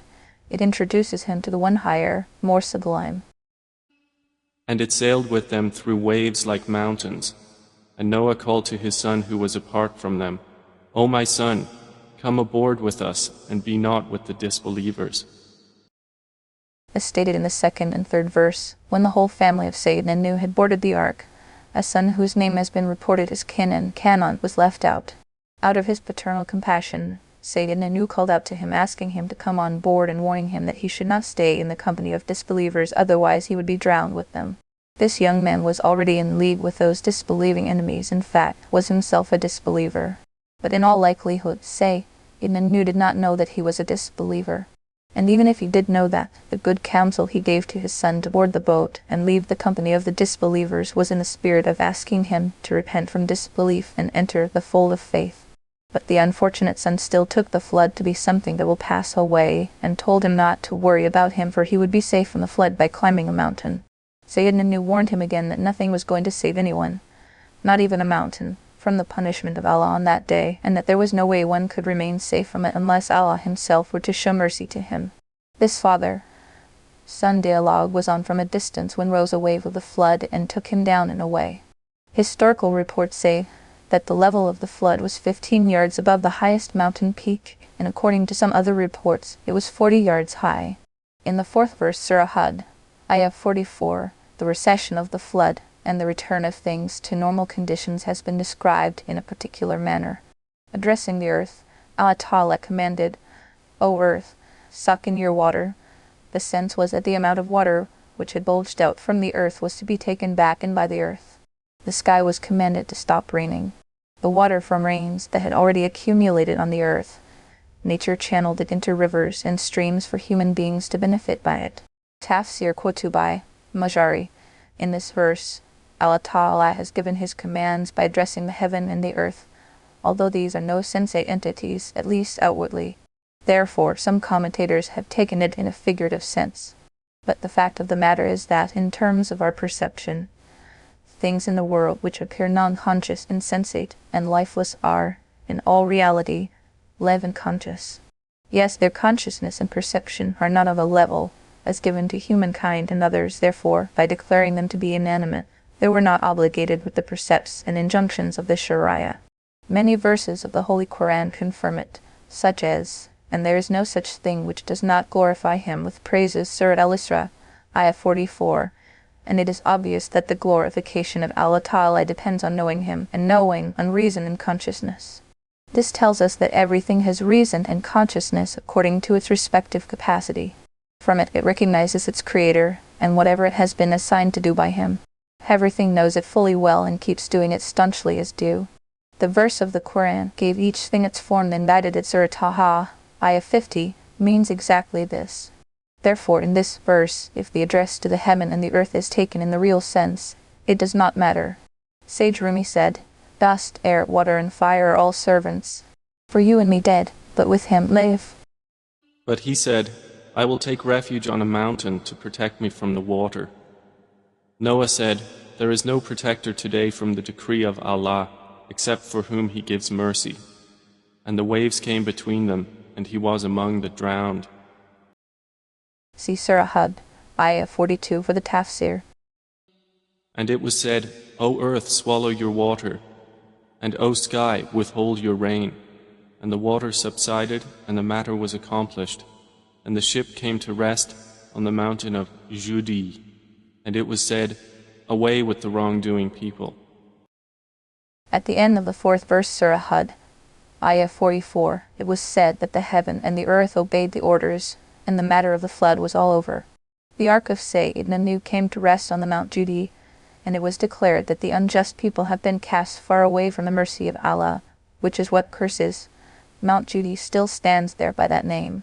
Geographically, it is located on the border of Armenia, near Ibn Umar Island, north of Mosul in Iraq, the real home of Sayyidina Nuh. This is a mountain range, part of which is called Judi. Another part of it is known as Ararat. In the present Torah, the place where the ark came to rest has been identified as Mount Ararat. As obvious, there is not much of a contradiction in these two reports. But well-known old historical accounts also say that the ark of Sayyidina Nuh had come to rest on Mount Judi. These accounts also mention that pieces of this ark are still there at many places in Iraq. These are kept and used as a relic. According to Tafsir at Tabari and Al-Baib, Howi, Sayyidina Nuh had embarked the ark on the 10th of the month of Rajab. For 6 months, this ark sailed on the waters of the flood. When it reached the spot where Baytullah was, it made 7 circuits. Allah Ta'ala had raised His house higher from being submerged. Then, on the 10th of Muharram, the day of Ashura, the flood subsided, and the ark came to rest at the Mount of Judi. Sayyidina Nuh observed the Thanksgiving fast on that day and asked everyone on the ark to do the same. Some reports say that even animals that had shared the ark fasted on that day. Majari and Qutubi, the importance of the day of Ashura, that is, the 10th of Muharram, has been recognized in all religious codes of the blessed prophets. In early Islam, before the fast of Ramadan became obligatory, fasting on the day of Ashura was fard. It is no more fard after the revelation of the obligatory status of fasting in Ramadan, but it continues to be a practice of prophets, and a source of reward forever. And Noah called to his Lord and said, My Lord, indeed my son is of my family, and indeed your promise is true, and you are the most just of judges. Commentary. The remaining account of the flood associated with the name of Sayyidina Nuh along with instructions related to it appears in the 5 verses cited above. When Canaan, the son of Sayyidina Nuh, did not board the ark despite the counsel and call of his esteemed father, who was still concerned emotionally as he saw his son surrounded by the waves of the flood. His filial love knocked at another door. He turned to his Lord and prayed to Him on the basis of His promise that He would save his family from the flood, and that His promise was true. But conditions were alarming, and his son, who was part of his family, was going to be swallowed by the flood. The only court of appeal he could now go to was the court of the most just of judges, for everything was in his power and control, and that he could still save him from the flood. He said, O Noah, indeed he is not of your family. Indeed, he is one whose work was other than righteous. So ask me not for that about which you have no knowledge. Indeed, I advise you, lest you be among the ignorant. In the 2nd verse Surah Hud, ayah 46, came a stern response from Allah Ta'ala, whereby Sayyidina Nuh was told that this son was no more a part of his family because he was not good and right in what he did. Therefore, it was not proper for him to approach him with some request, while being unaware of the true state of affairs. Then came the mollifying remark that the good counsel was being given to him so that he too does not become one of the ignorant. 2 things come out from what was said by Allah Ta'ala. Sayyidina Nuh did not know about the disbelief of his son clearly and fully. He thought he was a hypocrite, so he still took him to be a believer. Therefore, identifying him as a part of his family, he went ahead and prayed that he be saved from the flood. Otherwise, had he known the true state of affairs about him, he would have not made such a prayer. The reason is that he was already instructed in clear terms that he should not, once the flood comes, speak about those who had crossed the limit, as it appears in verse Surah Hud, ayah 37 earlier. After this clear and explicit injunction, it was impossible for a prophet of God that he would venture to do something against it. The only possible explanation for this could be that, as suggested by the author of Bayan al-Quran, the desired objective of this prayer is that his son becomes a believer and not that he be saved from the flood under his present condition.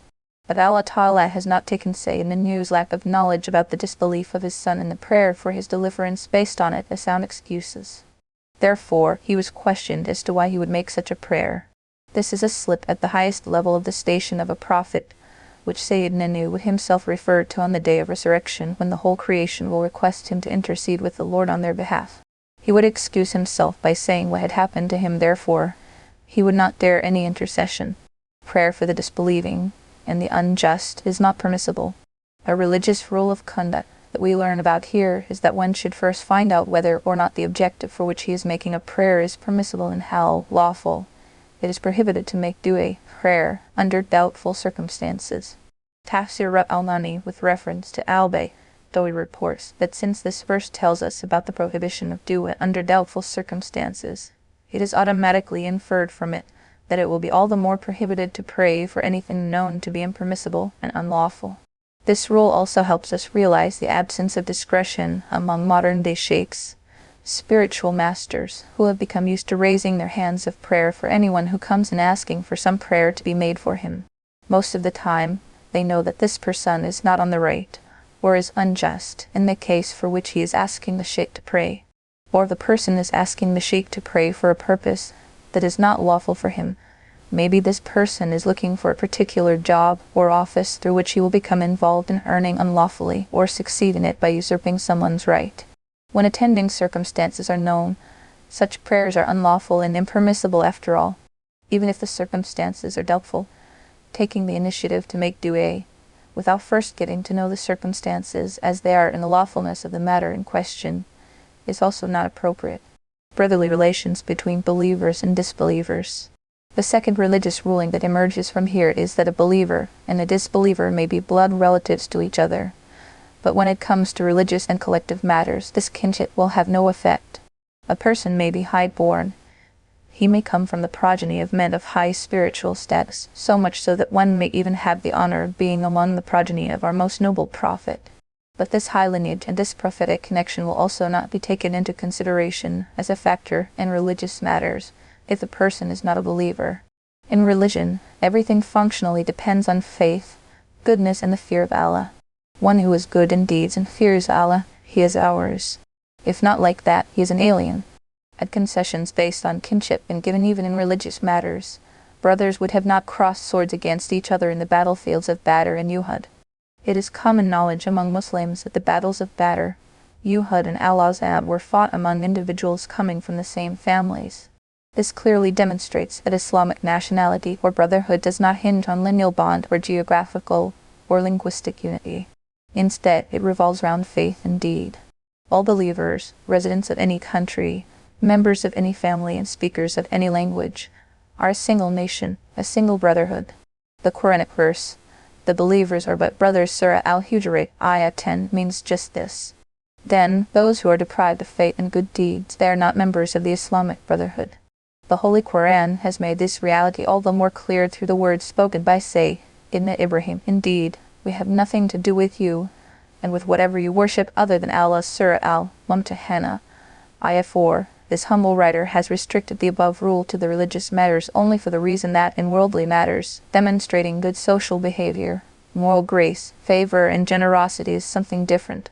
It is quite permissible to deal even with someone not good with these graces. In fact, it is recommended, and is an act worthy of thawab, reward. Countless instances where the Holy Prophet and his noble companions, may Allah be pleased with him, have treated non-Muslims with compassion, favor, and good grace are sufficient to prove this. In our time, The edifice of nationalities is raised on the foundations of homeland, language, or color, whereby Muslims are segregated into one or the other nation under false banners. This is contrary to the Quran and Sunnah and amounts to rising in rebellion against the principles of political and social management enunciated by the Holy Prophet. Noah said, "My Lord, I seek refuge in you from asking that of which I have no knowledge, and unless you forgive me and have mercy upon me, I will be among the losers." Mentioned in the third verse Surah Hud, ayah 47, is the apology tendered by Sayyidina Nuh. In jest, it is a return to Allah in submission and entreaty, a prayer for the protection of Allah, His forgiveness for past omissions, and a request for His mercy. From here we learn that, should one commit a mistake, let him not rely on his personal resolve to stay safe from it in the future. He should rather seek the protection of Allah Ta'ala and pray to Him that He is the one who can keep him safe from errors and sins. It was said, "O Noah, disembark in security from us and blessings upon you and upon nations descending from those with you.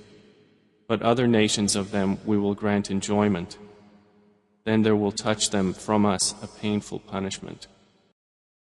In the fourth verse, Surah Hud, ayah 48, described there is the end of the flood. When the flood subsided, the ark of Sayyidina Nuh came to rest on Mount Juhi. The earth sucked its water back. Standing water from the heaven got preserved in the form of rivers and streams, making the land habitable. Then Sayyidina Nuh was asked to disembark, go down the mountain, for there was nothing to worry about. Blessings of Allah will be with him, keeping him secure from any calamities and hardships, and that he will prosper in terms of peace, wealth, and children. According to this statement, the entire post-flood human population of the world is the progeny of Sayyidina Nuh. At another place, the Quran has said, "And those remaining we made his descendants." Surahs, Safat, ayah 77. Therefore, historians refer to Sayyidina Nuh as the second Adam. Then, the promise of peace and blessing made to Sayyidina Nuh was not limited to his person. Instead, it was said, "And upon the peoples springing from those with you." Those who boarded the ark with Sayyidina Nuh have been identified with the word umam, which is the plural form of ummah, community. It releases the sense that those on board the ark consisted of different nationalities and communities, although we already know that those who had embarked the ark were mostly people from the family of Sayyidina Nuh, in addition to a few other believers as well. So, they were identified as different communities and nationalities in the sense that different communities and nationalities will spring forth from their future generations. This tells us that the whole human race to be born up to the day of Qiyamah is included under the sense of the words, people springing from those with you. This was the reason why it became necessary to elaborate the subject of peace and blessing, as the coming generation would include believers and disbelievers both. As for peace and blessing for believers, it is correct in its general sense, for they would have peace and blessing in the mortal world as well as in the hereafter. But the disbelievers from this generation would have been consigned to the everlasting punishment of hell. How would it be correct to say that they would be recipients of peace and blessing? Therefore, at the end of the verse, it was said, "And there are peoples whom we shall give some enjoyment. Then a painful punishment from us will visit them." It means that the peace and blessing they will enjoy in the mortal world is like a feast thrown open to all, friends and foes alike.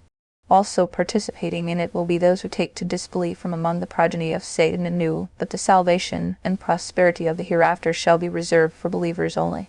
The disbeliever will be given the return for his good deeds within the mortal world, and there will be nothing left for him to receive in the hereafter, where he will find nothing but punishment waiting for him.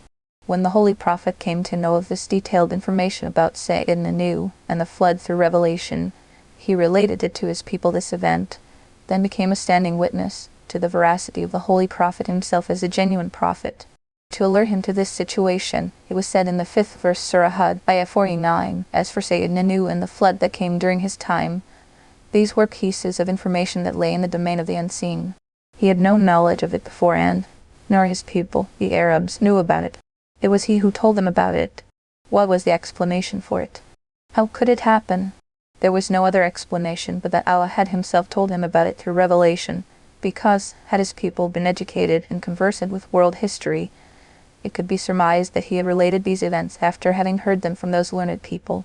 But when the whole lot of his people was unaware of these events, and their prophet too had never gone to another country to get his education there, then the only inlet of this information stands determined conclusively. It was Wahi, the divine revelation, which is a clear proof that the prophet is a true messenger of Allah. That is from the news of the unseen which we reveal to you, O Muhammad. You knew it not, neither you nor your people, before this. So be patient, indeed the best outcome is for the righteous. To console the Holy Prophet, it was said at the end of the verse that there were so many open proofs to the fact that he was a prophet and messenger of Allah. If there were some unfortunate human beings that see the sun yet insist that they do not even challenge him and confront him, then he should look at the role model of his predecessor, Sayyidina Nuh, peace on him. He spent 1,000 years of his long life suffering from pain inflicted by his people. He remained patient. Let him stay as patient as he was, because it stands determined that success will ultimately kiss the hands of those patient and God-fearing. And to Ad we sent their brother Hud.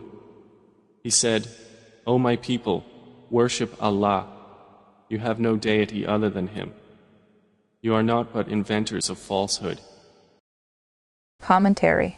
Mentioned in the first 11 verses Surah Hud, Ayah 50 to 60 from the ones cited above are the events of the revered Prophet of Allah, Sayyidina Hud, by whose name this surah is identified. Appearing in this surah, there are events related to 7 blessed prophets and their peoples from Sayyidina Nuh to Sayyidina Musa, described in the unique style of the Holy Qur'an. They have such flashes of lesson and advice that no one with a responsive and discerning heart can remain unaffected by them. Apart from their instructive aspects, they contain many principles and subsidiaries of faith and good deed, as well as guidance one can make use of in comparable situations. As for stories and events taken up here, they relate to 7 prophets, but the surah has been identified with the name of Sayyidina Hud, which shows that the story of Sayyidina Hud has a particular significance in it. Allah Ta'ala had sent Sayyidina Hud as a prophet to the people of Ad. They were known for their physical build, strength, and bravery.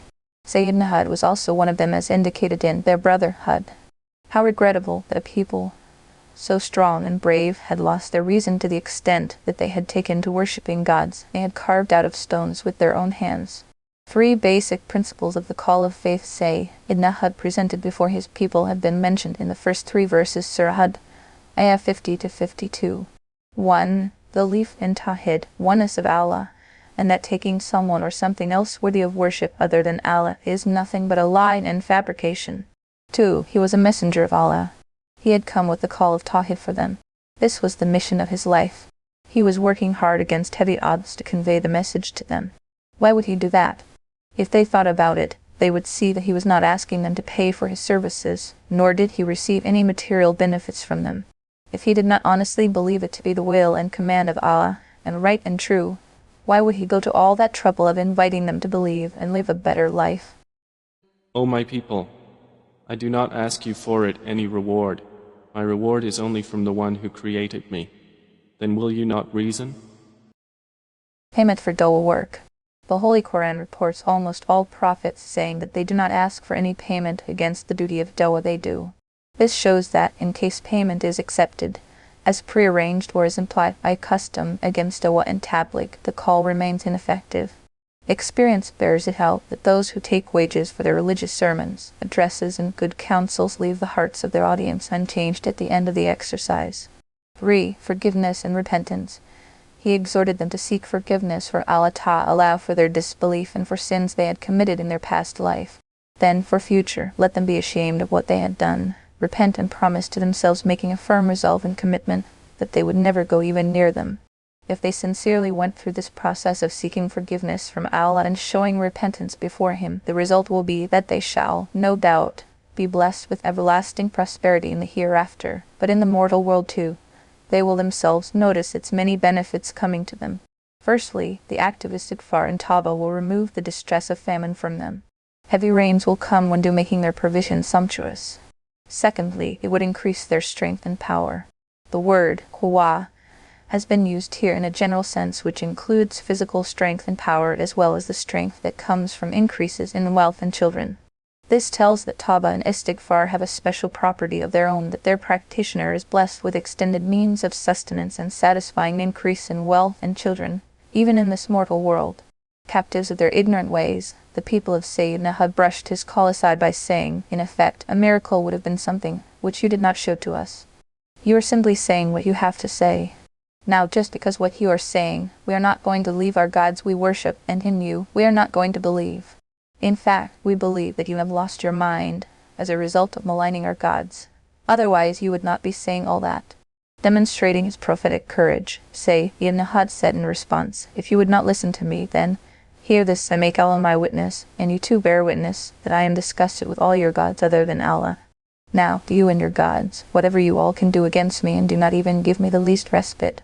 And he said, this I am telling you seriously, for I have placed my trust in Allah, who is my Lord and your Lord as well. He holds every creature that walks on the earth by the forelock. There is no one around who can dare cause harm or loss to anyone, even to the measure of a tiny particle, without his will and permission. Surely my Lord is on the straight path, that is, one who takes the straight path finds him, and is helped by him. Here was one man against the whole people, making a claim so strong and loud and putting them to shame, and no one from a people so strong and brave dared budge before him.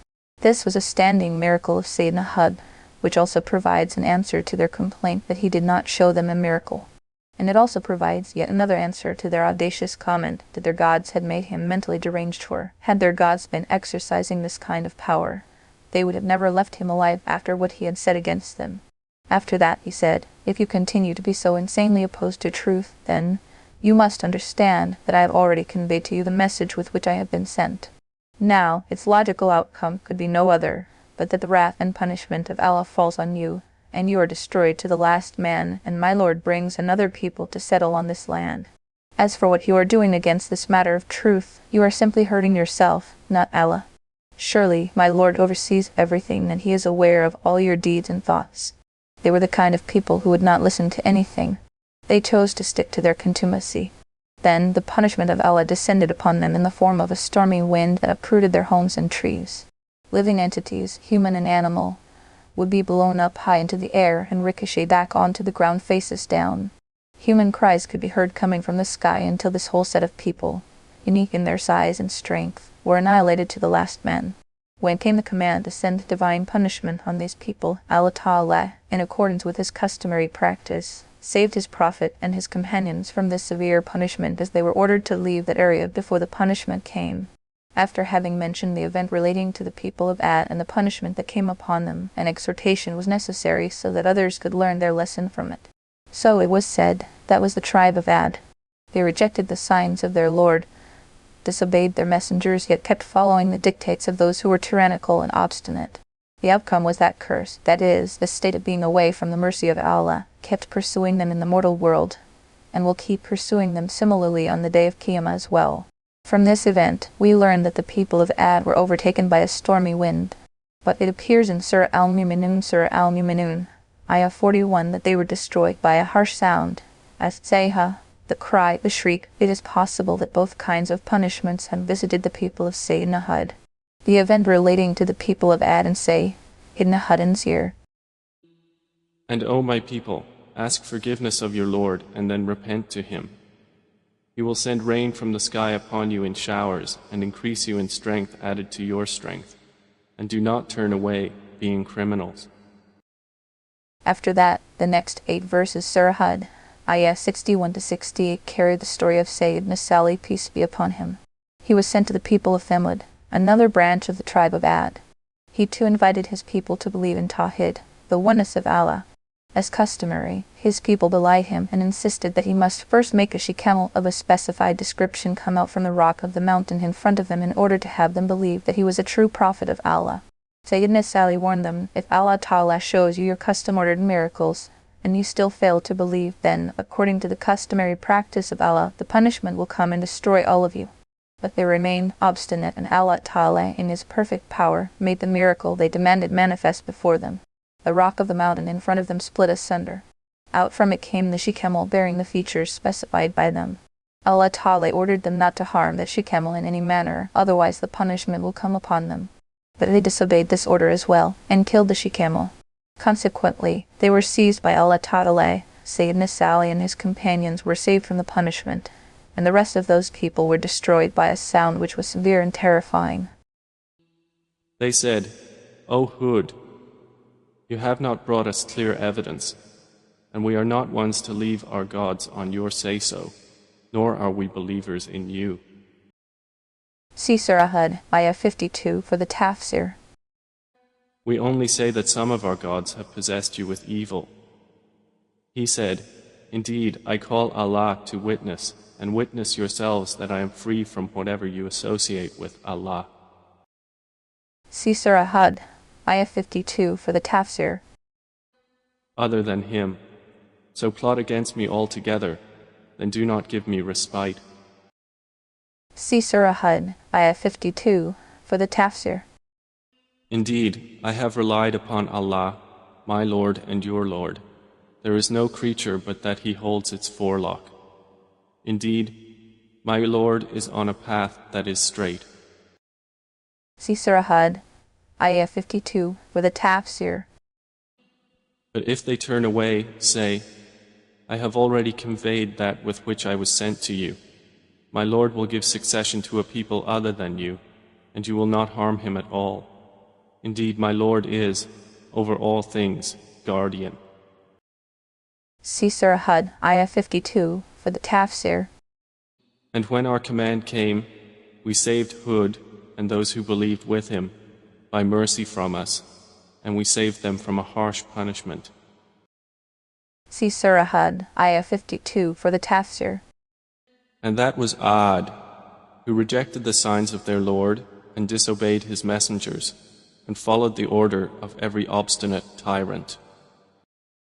See Surah Hud, Ayah 52 for the Tafsir. And they were therefore followed in this world with a curse, and as well on the day of resurrection. Unquestionably, Ad denied their Lord. Then away with Ad, the people of Hud. See Surah Hud, Ayah 52 for the Tafsir. And to Thamud we sent their brother Salih. He said, O my people, worship Allah, you have no deity other than Him. He has produced you from the earth and settled you in it. So ask forgiveness of Him and then repent to Him. Indeed, my Lord is near and responsive. See Surah Hud, Ayah 52 for the Tafsir. They said, O Salih, you were among us a man of promise before this. Do you forbid us to worship what our fathers worshipped? And indeed we are, about that to which you invite us, in disquieting doubt. As part of this event, the people of Sayyidina Salih have been reported to have said to him, O Salih, we had hopes in you before this. It means that before he claimed to be a prophet and started telling them to shun idol worship, they had great hopes in him. They thought he would rise to be a great reformer and leader of their people. The reason is that Allah Ta'ala nurtures and grooms His prophets from their childhood in a way that they become models of good morals and habits. Whoever looks at them, loves and respects them. This is what happened in the case of the last prophet before he declared that he has been sent as a prophet. The whole Arabia called him Al-Aman, the trustworthy one, and took him to be true and righteous. It was only when he announced his prophethood and prohibited idol worship that everyone turned hostile to him. He said, O my people, have you considered? If I should be upon clear evidence from my Lord, and He has given me mercy from Himself, who would protect me from Allah if I disobeyed Him? So you would not increase me except in loss. See Surah Hud, Ayah 62 for the Tafsir. And O my people, this is the she-camel of Allah. She is to you a sign. So let her feed upon Allah's earth, and do not touch her with harm, or you will be taken by an impending punishment. See Surah Hud, Ayah 62 for the Tafsir. But they hamstrung her. So he said, Enjoy yourselves in your homes for 3 days. That is a promise not to be denied. In verse Surah Hud, Ayah 65, it was said, Enjoy yourselves in your homes for 3 days only. That is, when these people killed the she-camel associated with the miracle in flagrant contravention of the divine command, then something serious happened. As warned earlier, lest a near punishment should seize you, the punishment did come upon them in a manner that they were given a respite of 3 days and told that they all will be destroyed on the 4th day. So when our command came, we saved Salih and those who believed with him by mercy from us, and saved them from the disgrace of that day. Indeed, it is your Lord who is the powerful, the exalted in might. See Surah Hud, Ayah 65, for the Tafsir. And the shriek seized those who had wronged, and they became within their homes corpses fallen prone. According to Tafsir al-Qutubi, these 3 days were Thursday, Friday, and Saturday. On Sunday the punishment descended upon them, and those who transgressed were caught by the cry. This awesome cry was that of the archangel, say in the Jibreel, which was far more terrorizing than the combined thunderbolts of worldly lightning could ever be, something human senses could not take. All hearts were rent apart by the horrific sound, resulting in the mass destruction of those people. From this verse we learn that the people of Sayyidina Salih were destroyed by a severe sound, but what Surah Al-Araf says about them is, so the earthquake seized them. Surah Al-Araf, Ayah 78, which, as obvious, tells us that the punishment visiting them was that of the earthquake. Commentator Al-Qutubi has said that there is no contradiction here. It is possible that the earthquake came first and then they all were destroyed by the severe sound. Allah knows best. As if they had never prospered therein. Unquestionably, Thamud denied their Lord. Then, away with Thamud. See Surah Hud, Ayah 67, for the Tafsir.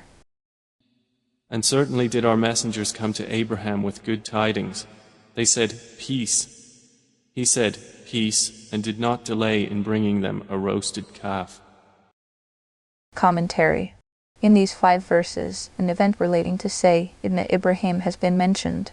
Allah Ta'ala sent some angels to give him the good news of a birth in his family because Sayyidina Ibrahim had no children from his wife, Sayyidah Sarah, may Allah be pleased with him, and he wished he had. But they were much advanced in years. Obviously, there was no hope. Then Allah Ta'ala sent the good news through the angels, and that too of the nature that the newborn would be a male child, and even proposed the name of the child as Ishaq. Then he was also told that he would live, have children, and that the name of his son will be Yaqub, and both of them would be the messenger and prophet of Allah. Since these angels had come in human form, Sayyidina Ibrahim took them to be normal guests and lost no time in offering his hospitality. He placed a dish of roasted calf before them, but they were really angels, free of eating and drinking. Therefore, despite the food being before them, they did not extend their hands towards it. When Sayyidina Ibrahim noticed this, he was concerned. They did not look like guests. Maybe they had come to create some problem for him. The angels scented his concern and disclosed their identity. They told him that they were angels of Allah Ta'ala. There was no need for him to be frightened. They had been sent to give him the good news of a birth in his family, as well as to accomplish another mission, the mission of bringing divine punishment on the people of Lut. Sayyidah Sarah, may Allah be pleased with him, the wife of Sayyidina Ibrahim, was listening to this conversation from behind a curtain. When she found out that they were angels, not human beings, there was no need for the otherwise essential hijab. She laughed at the good news of the birth of a child in old age and said, "Shall I give birth to a child while I am an old woman and my husband an old man?" The angel said, "As to why would she marvel at the command of Allah Ta'ala, who has everything within his power? Was it not that, as a member of the Prophet's family, she has been witnessing that this was a family on which extraordinary divine mercy and blessing descends all the time, which is mostly above and beyond the obvious chain of causes? So, what was there to wonder about?" This was a gist of the event. Let us now go to details as they appear in the text of the verses cited above. The first verse, Surah Hud, Ayat 69, tells us that these angels had come to Sayyidina Ibrahim with some good news. The good news has been mentioned later in the 3rd verse. So we gave her the good news about Ishaq. Sayyidina Abdullah ibn Abbas, may Allah be pleased with him, said that the 3 angels were Jibreel, Mikhail, and Israfil. Qutubi, they came in human form and greeted Sayyidina Ibrahim with salam. Sayyidina Ibrahim responded to their salam greeting, and taking them to be human, offered the usual hospitality. Sayyidina Ibrahim is the first human being who introduced the custom of honoring guests by offering hospitality to them. Qutubi, it was his routine that he would never eat alone. Instead, when came the time for meals, he would be looking out for a guest so that he could eat with him. Al-Qutubi has reported from Israeli narratives that, on a certain day, Sayyidina Ibrahim started looking for a guest at the time for meals. The man he met was a stranger. When he sat down to eat, Sayyidina Ibrahim said to him, "Say, I begin with the name of Allah." He said, "I do not know Allah. Who and what is he?" Sayyidina Ibrahim asked him to leave the dining bread on the floor. When he went out, Sayyidina Jibril came in and said, Allah Ta'ala says, "As for him, we gave sustenance to him throughout his life despite his disbelief, and as for you, you were stingy about giving him even one morsel of food." Hearing this, Sayyidina Ibrahim went after him and called him back. He said, "Unless you tell me the reason why you turned me out first, and why are you asking me to come in again, I will not go with you." When Sayyidina Ibrahim told him the episode itself became the reason for his becoming a believer. He said, "The Lord who made you do this is very noble. I believe in him." Then he went in with Sayyidina Ibrahim, behaved like a true believer, and ate his food after having recited Bismillah first. So, Sayyidina Ibrahim, true to his habit of entertaining guests, welcomed angels who had come in human form. Naturally, to him they were human and guests. The host did his most, lost no time, and placed a roasted calf before them. In the second verse, Surah Hud, Ayah 70, it was stated that the angels had, though, come in the human form, and it was also possible that they could have been given human characteristics of eating and drinking at that particular time. But the wiser choice for them was no other, but that they should not eat, so that the secret that they were angels comes out in the open. Therefore their angelic characteristics were allowed to remain, even in their human form, because of which they did not extend their hands towards the food. According to some reports, they had some arrows in their hands. They started poking the heads of their arrows into the roasted meat. When they acted in that manner, Sayyidina Ibrahim apprehended them to be his enemies, because, according to the social custom known to him, if a guest refused to eat, it was a sign of mischief to be made from his side. Quatubai, his apprehension was quashed when the angels themselves disclosed their identity and said that they were angels, therefore they do not eat. So there was no danger for him to bother about. Injunctions and rules. Many injunctions and important rules of guidance regarding social living appear in the verses under study. Imam al-Qurtubi has discussed them in detail in his Tafsir. The son of Salam. The words of But when he saw their hands not reaching for it, he distrusted them and felt from them apprehension. They said, "Fear not, we have been sent to the people of Lot." In verse Surah Hud, Ayah 70, it was said, "So when he noticed their hands not reaching for it, he found them strange and felt a bit of fright from them." From here we learn that there are rules of etiquette for guests as well. A guest should accept whatever is offered. Let him partake from it a little bit to please the host, even if not willing to eat because of unfavorable taste or apprehended harm. This very sentence also tells us that the host should not consider himself absolved after having placed the food before the guest. Instead, he should be benignly watching whether or not the guest is partaking of the food, as was done by Sayyidina Ibrahim, when he noticed that the angels were not eating. But this watching has to be discreet, not something like staring at the guest while he is eating. A casual look is enough, because looking at the morsels of food being eaten by the guest is contrary to the etiquette of entertainment and certainly very humiliating for the invited guest. This is illustrated by an incident relating to Khalifa Hisham ibn Abd al-Malik. On a certain day, the Khalifa was sharing his food spread with the rustic Arab. The morsel of food being eaten by the Arab had a strand of hair in it. When Khalifa Hisham noticed it, he told the Arab about it. The Arab instantly rose in a huff, saying, "We never eat with a person who watches our morsels." Al-Tabari reports at this place, when the angels abstained from eating the first time, they had said that they do not eat free meals. If they were to accept payment for it, they would. Sayyidina Ibrahim said, "Yes, there is a price for it that you can pay. The price is, say with the name of Allah when you begin, and praise Him when you finish." Hearing this, the Archangel Jibril told his companions that Allah Ta'ala calls him his friend is correct. He deserves it. This tells us that saying Bismillah, with the name of Allah, when beginning to eat, and saying Alhamdulillah, praise belongs to Allah, at the end of it is sunnah. And his wife was standing, and she smiled. Then we gave her good tidings of Isaac, and after Isaac, Jacob. See Surah Hud, Ayah 70, for the Tafsir. She said, "Woe to me! Shall I give birth while I am an old woman, and this, my husband, is an old man? Indeed, this is an amazing thing."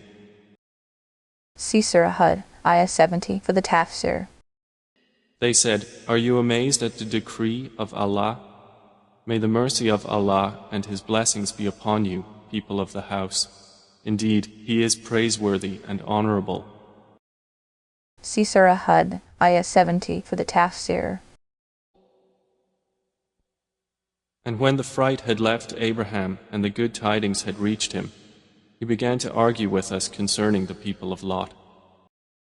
Commentary. Surah Hud carries an account of different kinds of divine punishments sent over past peoples because of their antagonism to prophets of the time.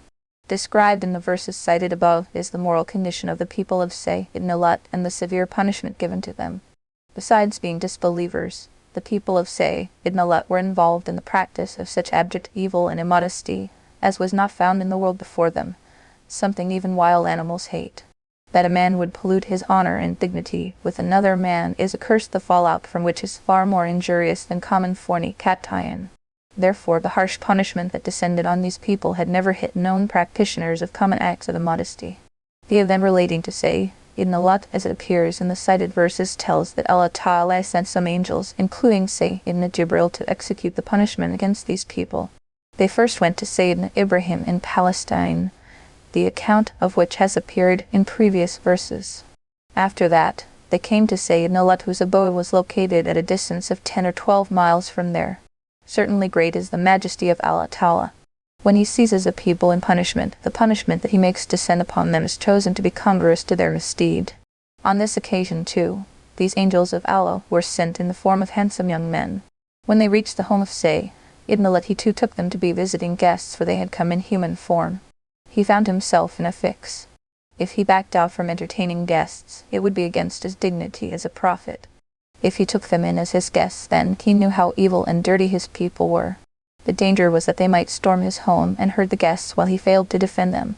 So in his heart he said, "This is a very hard day. Allah Ta'ala has, in his great design, made this world of ours an open gallery of lessons full of the countless exhibits of his perfect power and eloquent wisdom. He made his friend Sayyidina Ibrahim come out as a prophet from the home of Azar, the idol worshipper. In the home of the highly revered prophet, Say ibn Lot, there was that wife of his who worked in league with disbelievers and opposed her prophet husband. When these honored guests in the form of handsome young men came to stay at the home of Say ibn Lot, his wife passed on the information to perverted hoods from these people, telling them about the kind of guests they had in their home on that day." Quote 2 by Mashari. Indeed, Abraham was forbearing, grieving, and frequently turning to Allah. See Surah Hud, Ayah 74, for the Tafsir.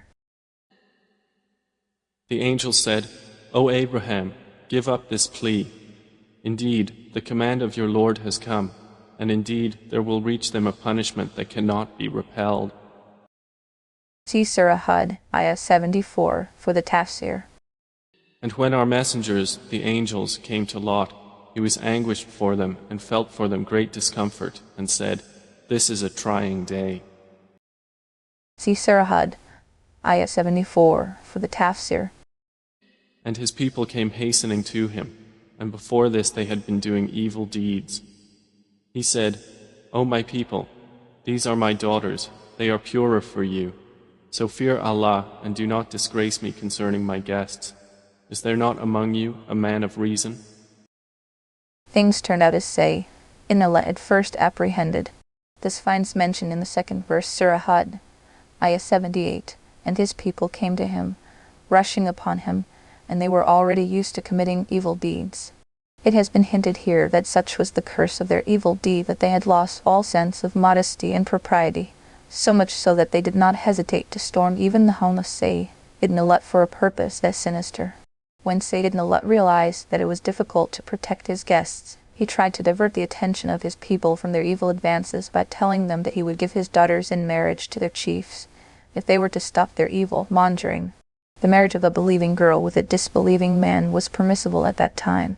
The practice had continued up to the early period of the Holy Prophet. Therefore, he had given 2 of his daughters in marriage to Utbah ibn Abi Lahab and Abu al-As ibn al-Rabi, though both of them were disbelievers.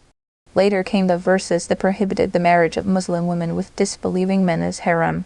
Quote 2 by, according to some commentators, "My daughters" at this place means the daughters of the whole community, because every prophet is like a father to his people and the whole community is his spiritual progeny. It is supported by the noble verse, "The prophet comes first with the believers against their own selves, and his wives are like their mothers," Surah Al-Ahzab, Ayah 6. This should be seen with the additional words, and he is like a father for them, as they appear in the rendition Qur'an of Sayyidina Abdullah ibn Mas'ud, may Allah be pleased with him, where the Holy Prophet has been identified as a father to the entire Muslim Ummah. According to this tafsir, the statement of Say ibn Allah would mean, you leave this evil habit of yours, behave like gentlemen, marry girls from your people and have them as your wives.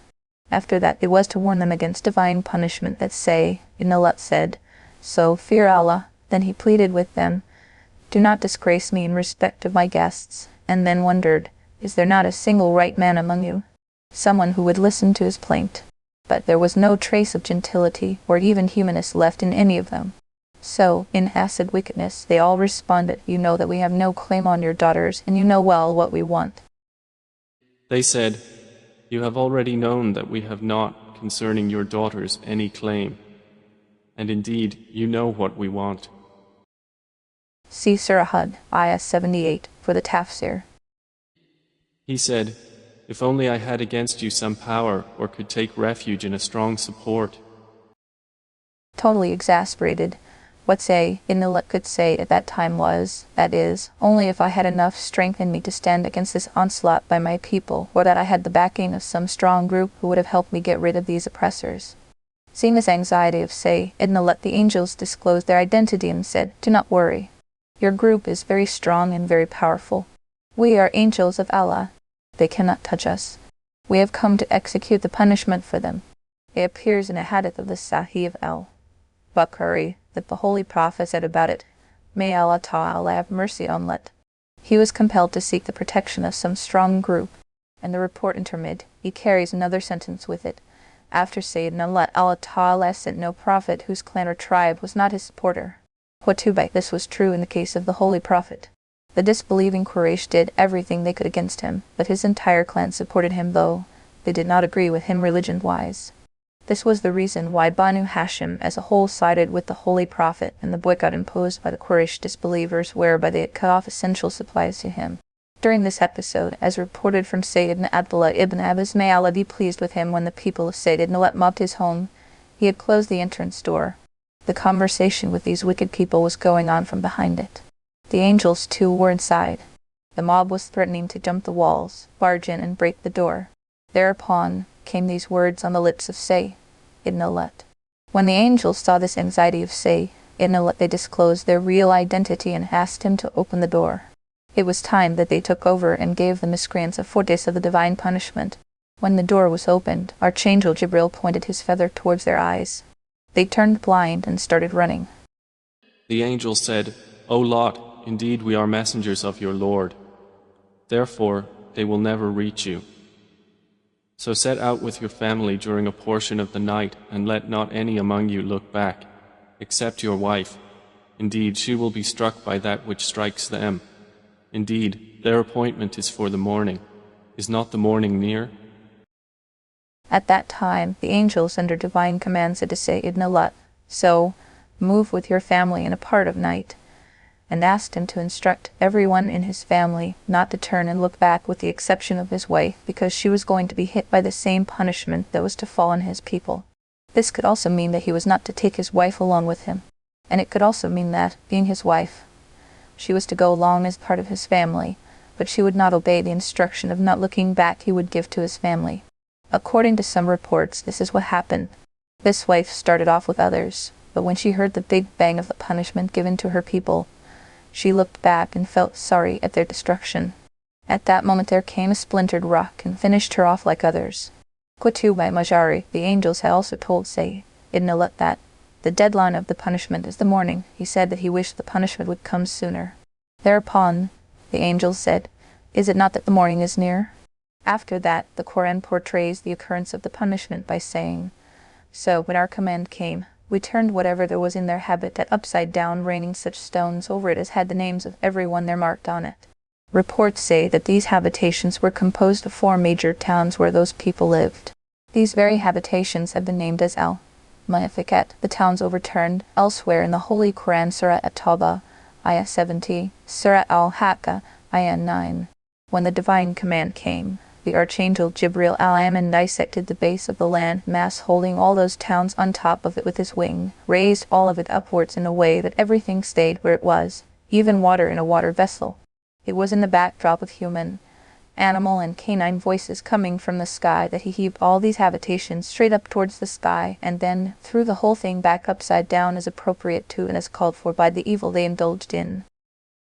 So when our command came, we made the highest part of the city its lowest, and rained upon them stones of layered hard clay, which were.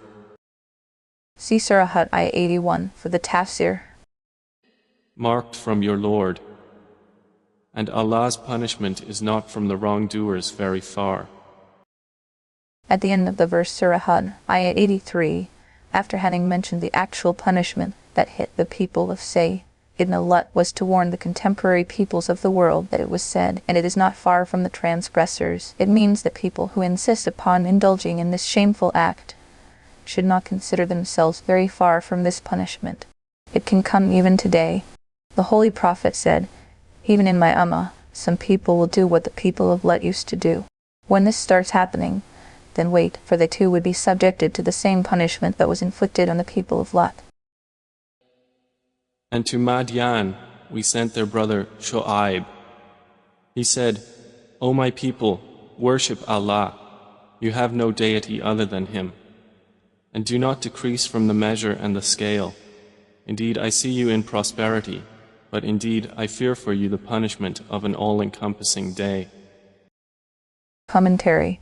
An account of Say ibn Shaib and his people appears in the verses cited above.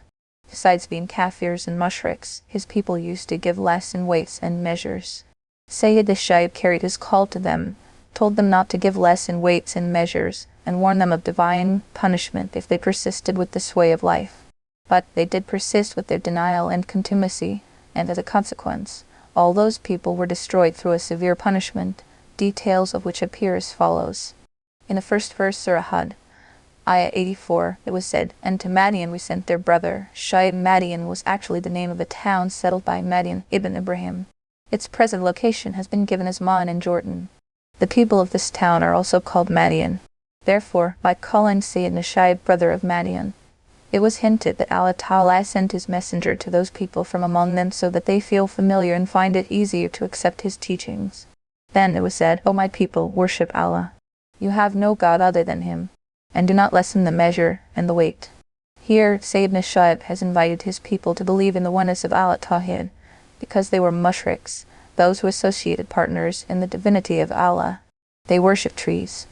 That has been pointed to through the use of the word al-Aka, trees, in the Holy Qur'an, and it is in this respect that the people of Madian have also been given the sobriquet Ashobu al-Aka.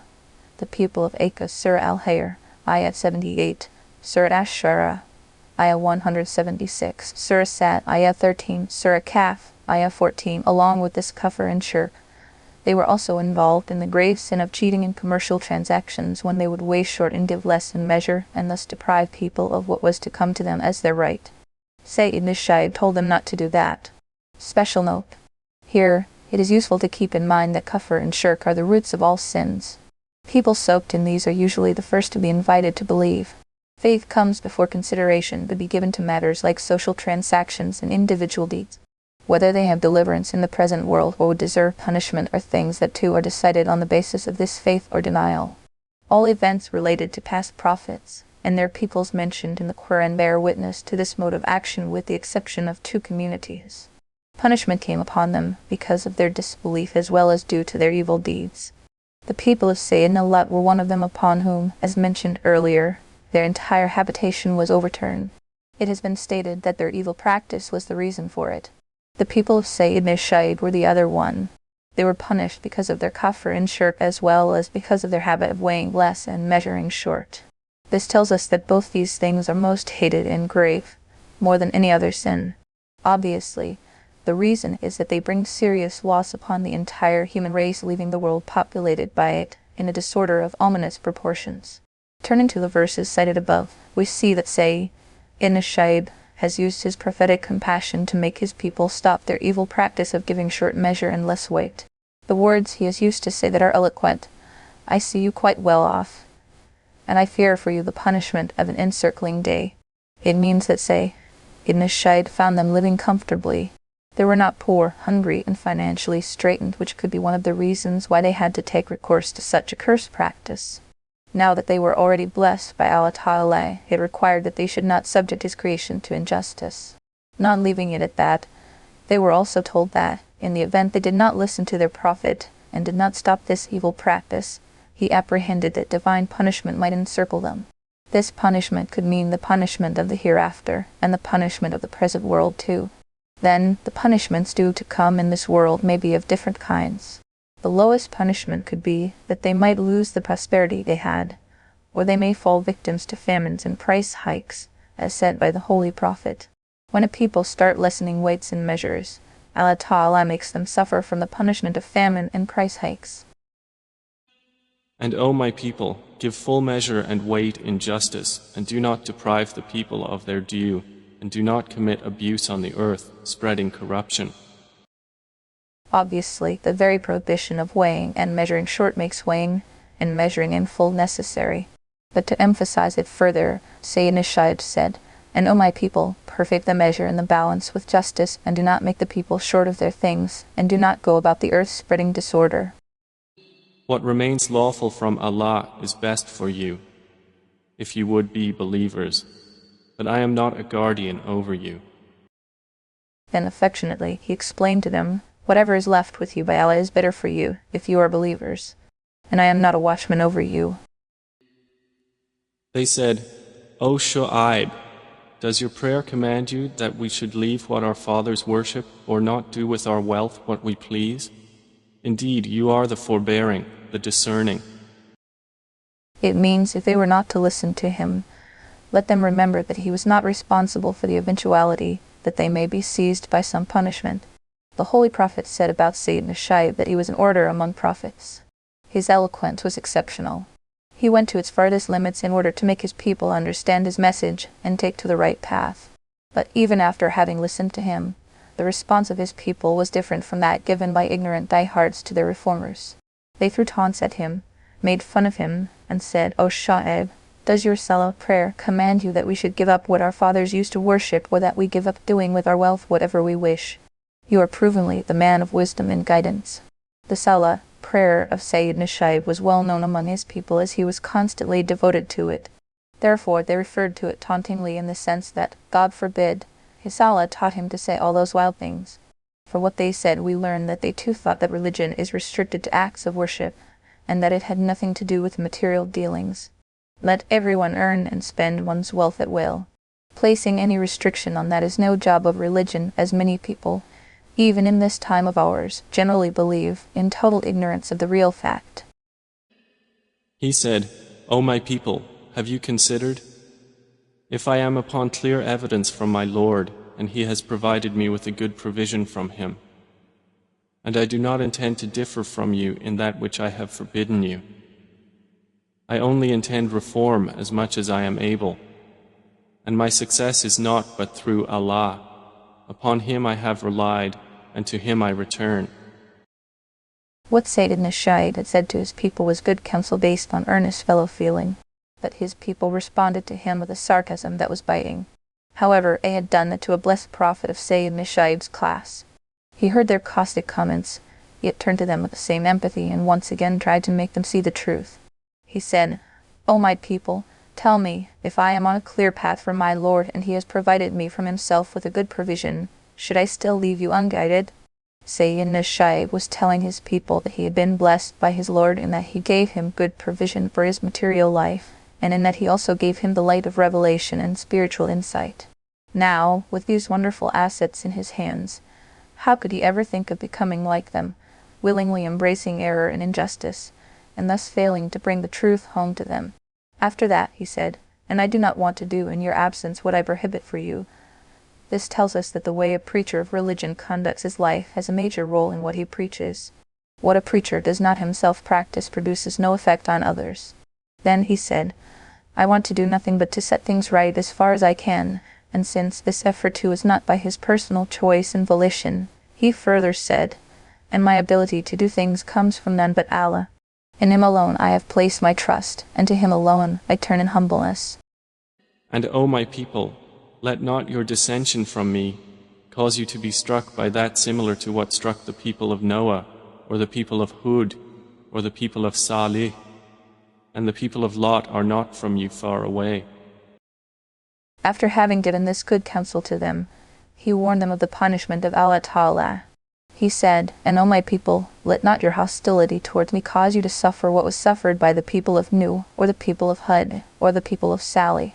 And the people of Lut are not far from you."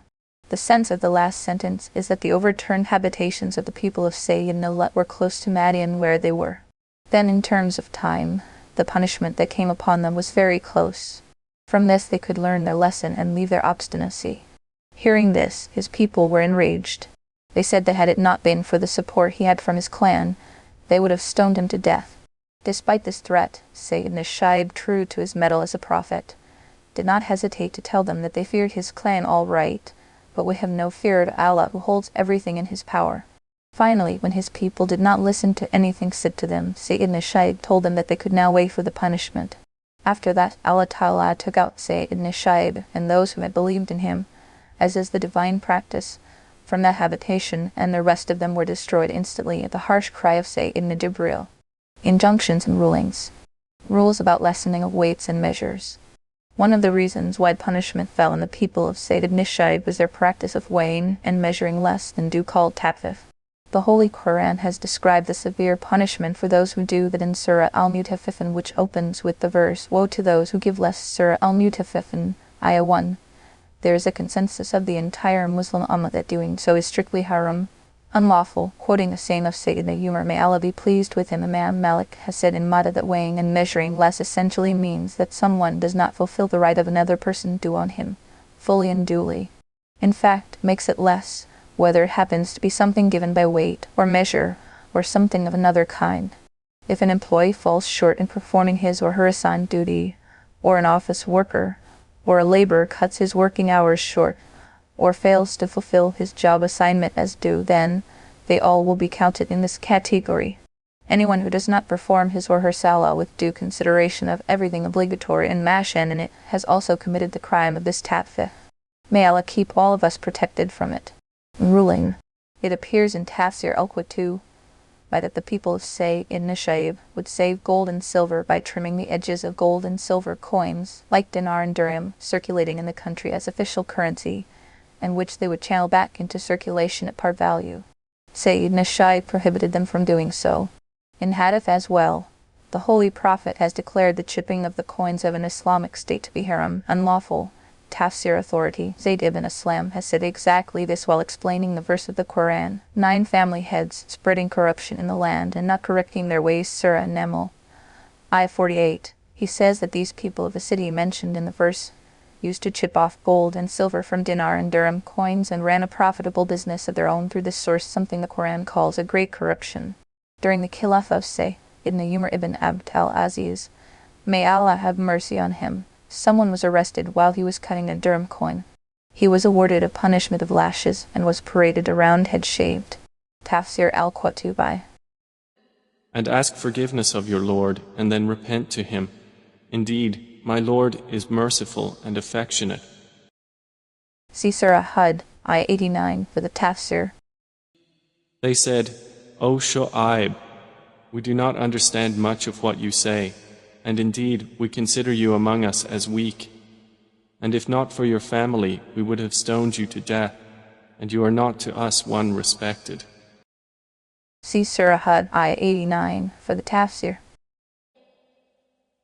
He said, O my people, is my family more respected for power by you than Allah? But you put him behind your backs in neglect. Indeed, my Lord is encompassing of what you do. See Surah Hud, Ayah 89 for the Tafsir. And O my people, work according to your position. Indeed, I am working. You are going to know to whom will come a punishment that will disgrace him, and who is a liar. So watch. Indeed, I am with you, a watcher, awaiting the outcome. See Surah Hud, Ayah 89 for the Tafsir. And when our command came, we saved Shu'aib and those who believed with him by mercy from us. And the shriek seized those who had wronged, and they became within their homes corpses fallen prone. See Surah Hud, Ayah 89 for the Tafsir. as if they had never prospered therein. Then away with Madian as Thamud was taken away. See Surah Hud, Ayah 89 for the Tafsir. And we did certainly send Moses with our signs and a clear authority. See Surah Hud, Ayah 89 for the Tafsir. To Pharaoh and his establishment, but they followed the command of Pharaoh, and the command of Pharaoh was not at all discerning. See Surah Hud, Ayah 89 for the Tafsir. He will precede his people on the day of resurrection and lead them into the fire, and wretched is the place to which they are led. See Surah Hud, Ayah 89 for the Tafsir. And they were followed in this world with a curse and on the day of resurrection, and wretched is the gift which is given. See Surah Hud, Ayah 89 for the Tafsir. That is from the news of the cities which we relate to you. Of them, some are still standing, and some are as a harvest mowed down. See Surah Hud, Ayah 89 for the Tafsir. And we did not wrong them, but they wronged themselves. And they were not availed at all by their gods which they invoked other than Allah, when there came the command of your Lord.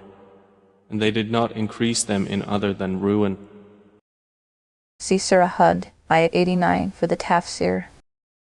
And thus is the seizure of your Lord when He seizes the cities while they are committing wrong. Indeed, His seizure is painful and severe. See Surah Hud, Ayah 89 for the Tafsir. Indeed, in that is a sign for those who fear the punishment of the hereafter. That is a day for which the people will be collected, and that is a day which will be witnessed. See Surah Hud, Ayah 89 for the Tafsir. And we do not delay it except for a limited term. See Surah Hud, Ayah 89 for the Tafsir. The day it comes, no soul will speak except by His permission, and among them will be the wretched and the prosperous. See Surah Hud, Ayah 89 for the Tafsir. As for those who were destined to be wretched, they will be in the fire. For them therein is violent exhaling and inhaling. See Surah Hud, Ayah 89 for the Tafsir. They will be abiding therein as long as the heavens and the earth endure, except what your Lord should will. Indeed, your Lord is an effector of what He intends. See Surah Hud, Ayah 89 for the Tafsir. And as for those who were destined to be prosperous, they will be in paradise, abiding therein as long as the heavens and the earth endure, except what your Lord should will, a bestowal uninterrupted. See Surah Hud, Ayah 89 for the Tafsir. So do not be in doubt, O Muhammad, as to what these polytheists are worshipping. They worship not except as their fathers worshipped before, and indeed, we will give them their share undiminished. See Surah Hud, Ayah 89 for the Tafsir. And we had certainly given Moses the scripture, but it came under disagreement. And if not for a word that proceeded from your Lord, it would have been judged between them. And indeed they are, concerning the Qur'an, in disquieting doubt. See Surah Hud, Ayah 89 for the Tafsir. And indeed, each of the believers and disbelievers, your Lord will fully compensate them for their deeds. Indeed, He is acquainted with what they do. See Surah Hud, Ayah 89 for the Tafsir. So remain on a right course as you have been commanded, you and those who have turned back with you to Allah, and do not transgress. Indeed, He is seeing of what you do. Commentary. Events relating to past prophets and their peoples from Say, Ibn Nu to Say, and Musa have been mentioned in Surah Hud in a fair enough order and detail with many wise counsels, injunctions, and directives. At the end of the description of these events, it is by addressing the Holy Prophet that his entire community has been exhorted to draw their essential lessons from him. It was said that as a part of the stories of the towns that we narrate to you, some of them are standing and some harvested, It means that some of the habitations that were visited by divine punishment still have their ruins standing, while some others have been erased like harvested fields with no signs of what was there in the past. After that it was said that Allah did not wrong them. Rather, they had wronged themselves in that they abandoned their Creator and Sustainer and took to idols and other things as their gods. Finally, when the divine punishment came, their self-made gods did not come to their rescue in any way. The lesson to learn was that the grip of Allah is painful and severe. When He sees His heedless wrongdoers doing what they do, this is what happens invariably. Then, to turn them round to the concern of the hereafter, it was said that these events carry in them great lessons and signs for those who fear the punishment of the hereafter, a day when all human beings will be gathered together, with everyone present there. That will be a day of such awe that no one present there shall dare utter a word without divine permission. 6 verses later, the Holy Prophet was addressed again by saying, "So stand firm as you have been commanded you, and those who have repented from kufr and are with you, and do not cross the limits. Surely He is watchful of what you do." The sense of istiqamah, standing firm, some related problems and their solutions. Istiqamah means to stand straight without the least tilt one way or the other, hence expressed in English as straightforwardness, straightness, directness, rectitude, etc. As obvious, it is not something easy to do. If we were dealing with a vertical object cast in iron, rock, or some other material, our expert engineers could make it stand straight at the very outset, in a way that it stands on perfect right angles from all sides without the least tilt on any side.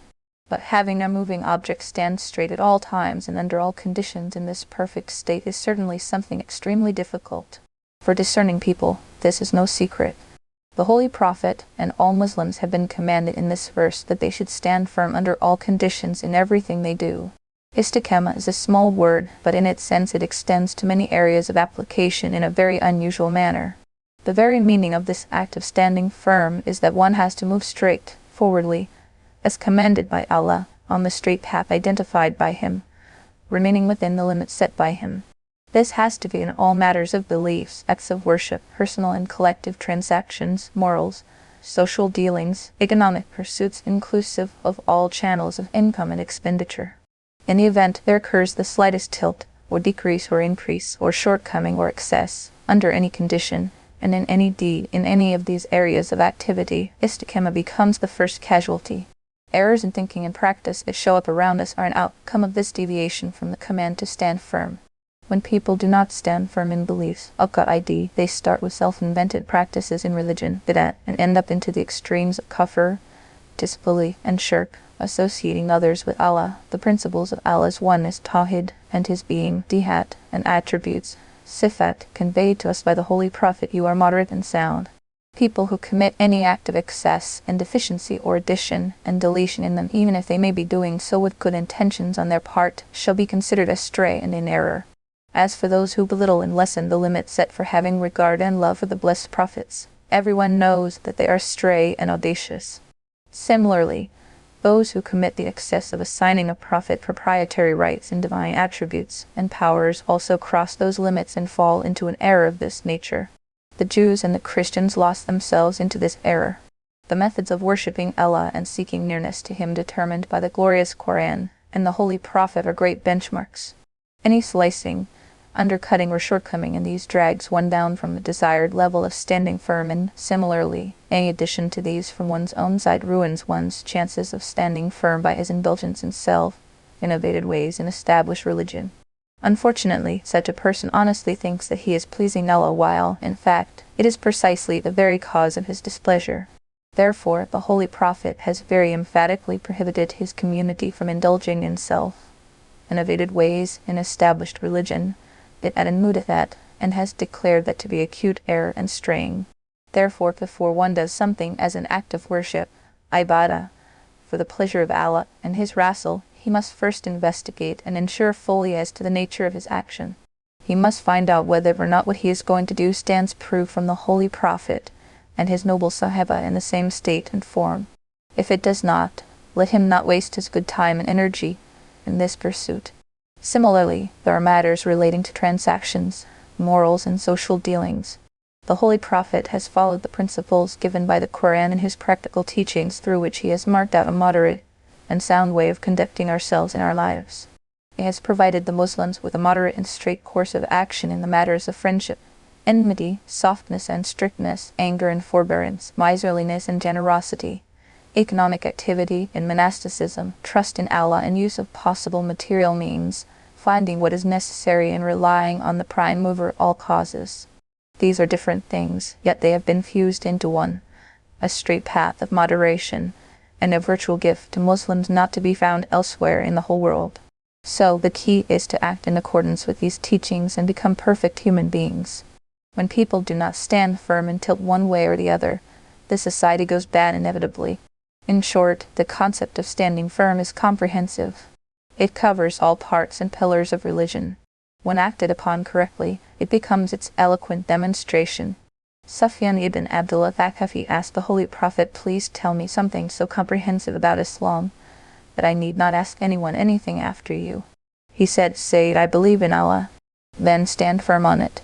Reported by Muslim, as quoted by Al-Qutb by Uthman ibn Abdullah al-Azdi, said that once he went to the famous Sahabi and the commentator, Sayyidina Abdullah ibn Abbas, may Allah be pleased with him, and requested him for some words of advice. He said, reported by Al-Darimi in his Musnad, as quoted by Al-Qutb, it means that he should make the fear of Allah essential for him, and also that he should stand firm in his faith. The method of doing so was to follow the precepts of the Shari'ah in all religious matters, and not to invent and introduce any bid'ah in it from his own side. Out of the many tough jobs handled in this world, the toughest is nothing but to stand firm. Therefore, Sufi authorities have said that standing firm is a station much superior to the working of miracles. Karma, it means that a person who is holding on firmly to the assignments of his religion is a saint in his own right, even though no miracle has issued forth from him throughout his life. Sayyidina Abdullah ibn Abbas, may Allah be pleased with him, said that no verse revealed to the Holy Prophet in the entire Qur'an was harder and more trying than this. And he said that once the companions, noticing some gray strands of hair in his blessed beard, sorrowfully remarked, "Old age is approaching you much earlier." Thereupon he said, "Surah Hud has made me old." The events of severe punishments that came upon past communities as described in Surah Hud could also be the reason for it. As Sayyidina Ibn Abbas, may Allah be pleased with him, said that this verse alone is its reason. Tafsir al-Qur'an by reports from Abu Ali Suri that he, on seeing the Holy Prophet in a dream, asked him, "Have you said something like Surah Hud has made me old?" He said, "Yes." Abu Ali asked again, "Had the subject of punishments that came upon the peoples of the past prophets made you old?" He said, "No, in fact, the saying of Allah Ta'ala did. So stand firm as you have been commanded." As for the Holy Prophet, it is obvious that he had graced this world as the blessed substantiation of the perfect universal man. Standing firm was his natural habit. But then, why was it that he felt its weight to be so conspicuous and telling upon him? Perhaps it was because the verse did not ask him to stand firm in an absolute sense, instead asked him that this act of standing firm should be as commanded by Allah. How overwhelming is the fear and awe prophets have of their Creator and Master is well recognized.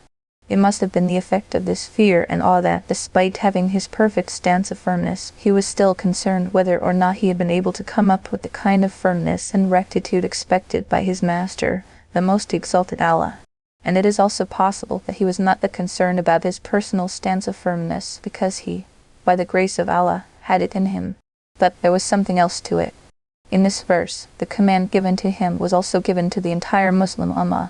So, it was his realization that his Ummah may find it difficult to stand firm as commanded that made him sad.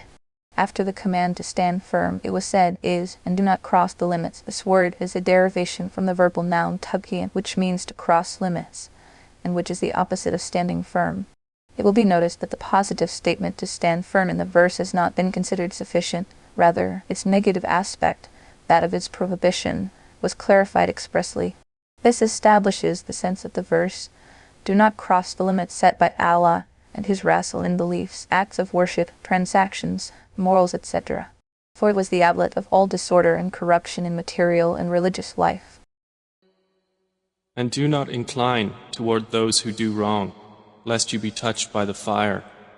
And you would not have other than Allah any protectors, then you would not be helped. To keep human beings protected from this disorder and corruption, another guideline has been provided in the second verse Surah Hud, Ayah 113.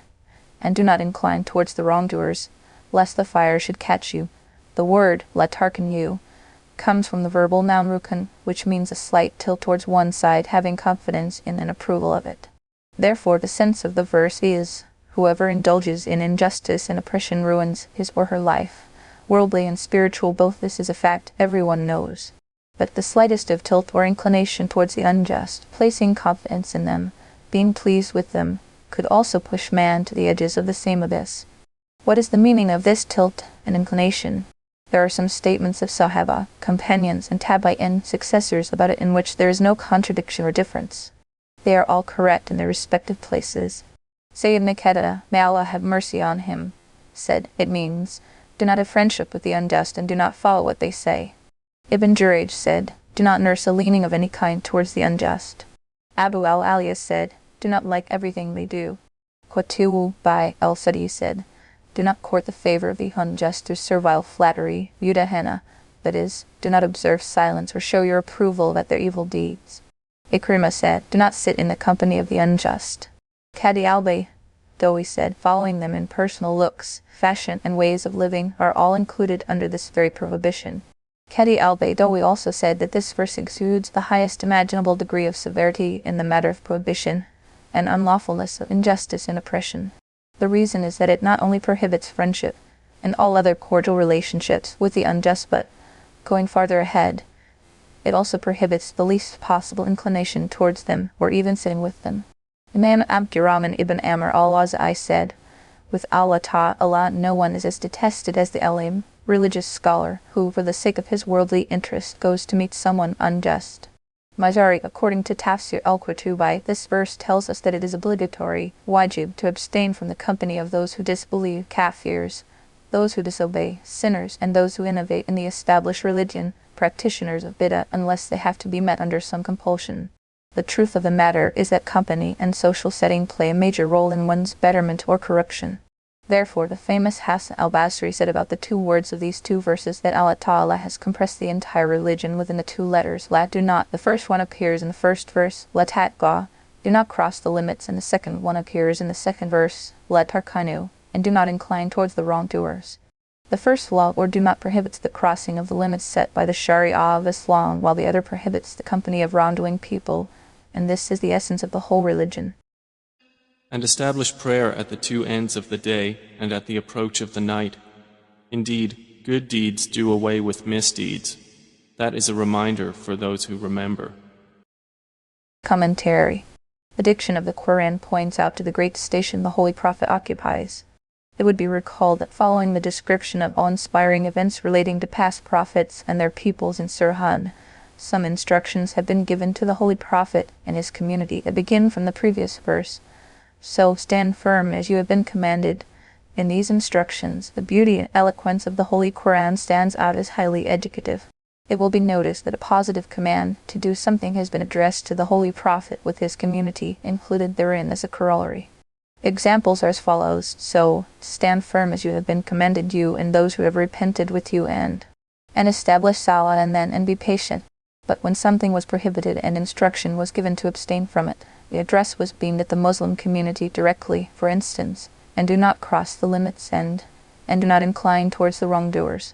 If we were to look at this in depth, it will be realized that it happens to be the general form used throughout the Quran, whereby a positive imperative has been addressed to the Holy Prophet, while the negative imperative of prohibition to the Muslim community. This is an indication towards his high station.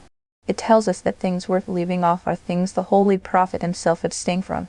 Allah Ta'ala had made his elemental nature tuned so right that he would simply not incline towards any desire or thing that was evil. The limit was that things that were permissible and halal, lawful, during the early period of Islam, but their becoming haram, unlawful, later, was already settled in the ultimate knowledge of Allah Ta'ala, were things he never went near, even when they were halal, such as liquor, interest, gambling, etc. In this verse, Surah Hud, Ayah 114, addressing the Holy Prophet and his entire Ummah, has been commanded to establish Salah. Scholars of Tafsir among the Sahaba and Tabi'in concur that Salah at this place means obligatory prayers, Al-Bar al-Muhit, Al-Qurtubi, and the Iqamah of Salah means establishing and implementing it fully and faithfully and being constantly regular with it. Some have said that it means performing Salah with due consideration of all its inherent rules of etiquette. Some others have said that it means performing Salah at its most preferred time. These reflect the three positions taken in the tafsir of the verse. Akamis, Salah, establish the prayer. The truth of the matter is that there is not much of a difference in there. Everything said here is included in the sense of establishing the prayer. Following the command to establish Salah, the statement about its timings appears briefly as and establish Salah at both ends of the day, at the beginning and at the end, and in the early hours parts of the night. Here, Salafan is the plural of Sulfa, which means a part or unit. As for the prayer at both ends of the day, there is a consensus of revered early commentators that the prayer at the first end is the Salah of Fajr. However, the prayer at the last end has been taken by some of them as the Salah of Maghrib, for it is almost at the end of the day. But some others have taken the Salah of Asr as the prayer at the last end, because that is the last prayer of the day. The time of Maghrib is not a part of the day, rather comes after the passage of the day. Then the texts, that is, prayers during parts of the night, have been declared as referring to the Salah of Maghrib and Isha by the majority of early commentators Hassan al-Basri, Mujahid, Muhammad ibn Ka'b, Hazada, Dahak and others. And a hadith which says that prayers during parts of the night are Maghrib and Isha confirms it. Tafsir ibn Kathir, when the text at both ends of the day means the Salah of Fajr and Asr, and in the early hours or parts of the night, the Salah of Maghrib and Isha, the timings of four prayers find mention in the verse. What remains to be mentioned is the Salah of Zuhr, which appears in another verse. Establish Salah at the decline of the sun. Surah Al-Isra, ayat 78. After the command to establish Salah points out to the great good these bring. It was said, surely good deeds erase bad deeds. Early commentators have said that Al-Has, and that means all good deeds. These include Salah, Psalm, Zakah, Sadaqat, good morals, good dealings, etc. But Salah takes precedence over all of them. Similarly, as Sayyat covers all bad deeds, Kabira, major sins, or Saghara, minor sins, but there's another verse of the Quran, as well as several sayings of the Holy Prophet where it has been particularized with Saghara sins, according to which it would mean that good deeds, Salah being the superior, must become the kafara, expiation of Saghara sins which stand erased. This verse of the Quran says, if abstain from the major sins out of what you have been forbidden from, we shall write off your minor sins. Al-Nisa, Surah An-Nisa, ayat 31. See Maarif-ul-Qur'an, volume Roman 2, pages 405-410 under Surah An-Nisa, ayat 31 for a detailed discussion of the nature of Kabra and Saghara. It appears in a hadith of Sahih Muslim that the Holy Prophet said that 5 prayers in the Jummah until the next Jummah, and a Ramadan until the next Ramadan, become the kafara, expiation, of all sins committed in between them. This is subject to the condition that the person concerned has remained safe from major sins. Kabur, it means that major sins are such that they are not forgiven without tawbah, repentance. But minor sins do get to be forgiven automatically when one keeps doing other good deeds such as Salah, Psalm, Sadaqah, etc. However, Tafsir al-Bar al-Muhit has reported the saying of authentic scholars of the principles of the Sharia of Islam that even minor sins are forgiven by doing good deeds only when one feels ashamed of having done these and makes a solemn resolve of not doing these in the future. It is important that one does not insist on them. There are many events mentioned in hadith reports to the effects that sins were so erased. They too state clearly that this happens on condition that the sinner is ashamed of his doing, repents, and resolves not to do it in future. It was on this basis that the Holy Prophet has given the good news of forgiveness of a sin to a sinner. Allah knows best. The following have been declared as kabir or major sins in well-known hadith reports, ascribing anyone as partner or equal in the being or attributes of Allah Ta'ala. Intentionally skipping an obligatory fard, salah, killing someone unjustly, committing fornication or adultery, stealing, drinking, disobedience to parents, taking false oaths, giving false witness, practicing magic, transacting interest, usurping the property of the orphan by unfair means, deserting the battlefield in jihad, accusing chaste women falsely, the taking of someone's property or wealth by unfair means, breaking a pledge, committing a breach of trust, using foul language against anyone, accusing someone as a criminal unjustly, etc. Details about major and minor sins appear in standard books written by Muslim scholars. It can also be seen in Saint-Saëns' Taste, Anahibeya, Lad, a treatise written by this humble writer. In short, this verse proves that sins are also forgiven by doing good deeds. Therefore, the Holy Prophet said, after a bad deed gets to be committed by you, do a good one and it will erase its evil. And he said, deal with people pleasantly. Ibn Kathir, with reference to the Musnad of Ahmad, say, Ibn Abu Dihar al-Ghifari said, I requested the Holy Prophet to order me to do something. He said, if you fall into some sin, do some good deed after that, so that it erases the sin. In fact, these ahadith tell us about the preferred method of repenting from a sin. This is as it has been reported in the Musnad of Ahmad from Sayyidina Abu Bakr, may Allah be pleased with him, that the Holy Prophet said, if a Muslim unfortunately falls into some sin, he should make wudu and offer 2 isolated letters of nafil prayer that sin will be forgiven. All riwayat have been taken from Ibn Kathir. This prayer is known by the very name of Salat at-Tawbah, the prayer of repentance, in the last sentence of the verse Surah Hud, Ayah 114. That is a reminder for the mindful. The word Dalek could be referring to the Holy Quran and to the do's and don'ts both, which have been mentioned earlier. The sense is that this Quran, or its injunctions referred to above, are guidance and good counsel for those who listen to and are used to obeying it. The hint embedded here is that a person who is so compulsively obstinate that he would just not think about anything reasonable remains deprived of every guidance. And be patient, for indeed Allah does not allow to be lost the reward of those who do good. In verse Surah Hud, Ayah 115, it was said, and be patient, for Allah lets not the reward of the good doers be lost. Literally, sabr means to tie. Therefore, in usage, sabr is also used to carry the sense of keeping one's naughty self in control. Also included within its sense is the effort made to keep one's self firm and unflinching when it comes to doing what is good and right, as well as the effort to check and hold it back from getting involved with bad deeds. At this place, asking the Holy Prophet to be patient could also mean that the injunctions given to him in the cited verses, for example, stand firm, establish salah, etc., are things he should hold fast to. And it is also possible that the purpose may be to exhort him to be patient in the face of the hostility of enemies and the pains caused by them. As for what was said after that Allah lets not the reward of the good doers be lost, it obviously suggests that all Muslimin, good doers, are people who faithfully observe the injunctions of do's and don'ts as given in the cited verses. In other words, they are firm in their religion, adhere to the limits set by the Sharia, maintain no friendly relations with the unjust unnecessarily, are punctual with their salah, offering it as its etiquette demands at the most preferred timings, and that they stand firm on all religious injunctions. The essence of what has been said above is what the Holy Prophet has himself said while defining ice and obey and worship Allah Ta'ala as if you are seeing Him, or at the least, that Allah Ta'ala is seeing Yah when one achieves the station of the certitude of the being and attributes of Allah Ta'ala. All words and deeds that issue forth from Him become automatically correct. Worth remembering are the 3 truisms that were so popularly recognized among the revered scholars of the early centuries of Islam as Talaf.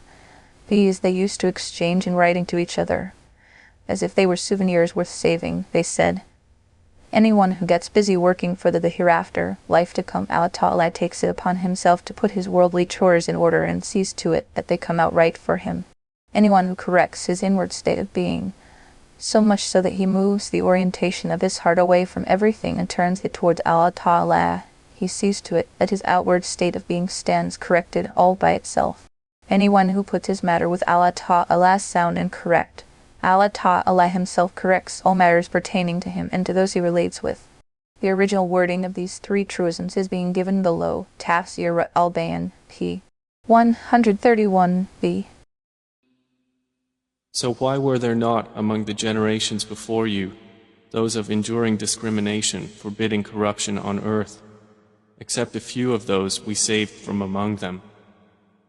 But those who wronged pursued what luxury they were given therein, and they were criminals. Given in the 3rd and the 4th verse is the reason why divine punishment came upon past peoples, as well as the instruction as to how they could have stayed safe from it. It was said, how sad that among them there could have been at least some good and wise people who would have stopped their erring fellowmen from spreading disorder.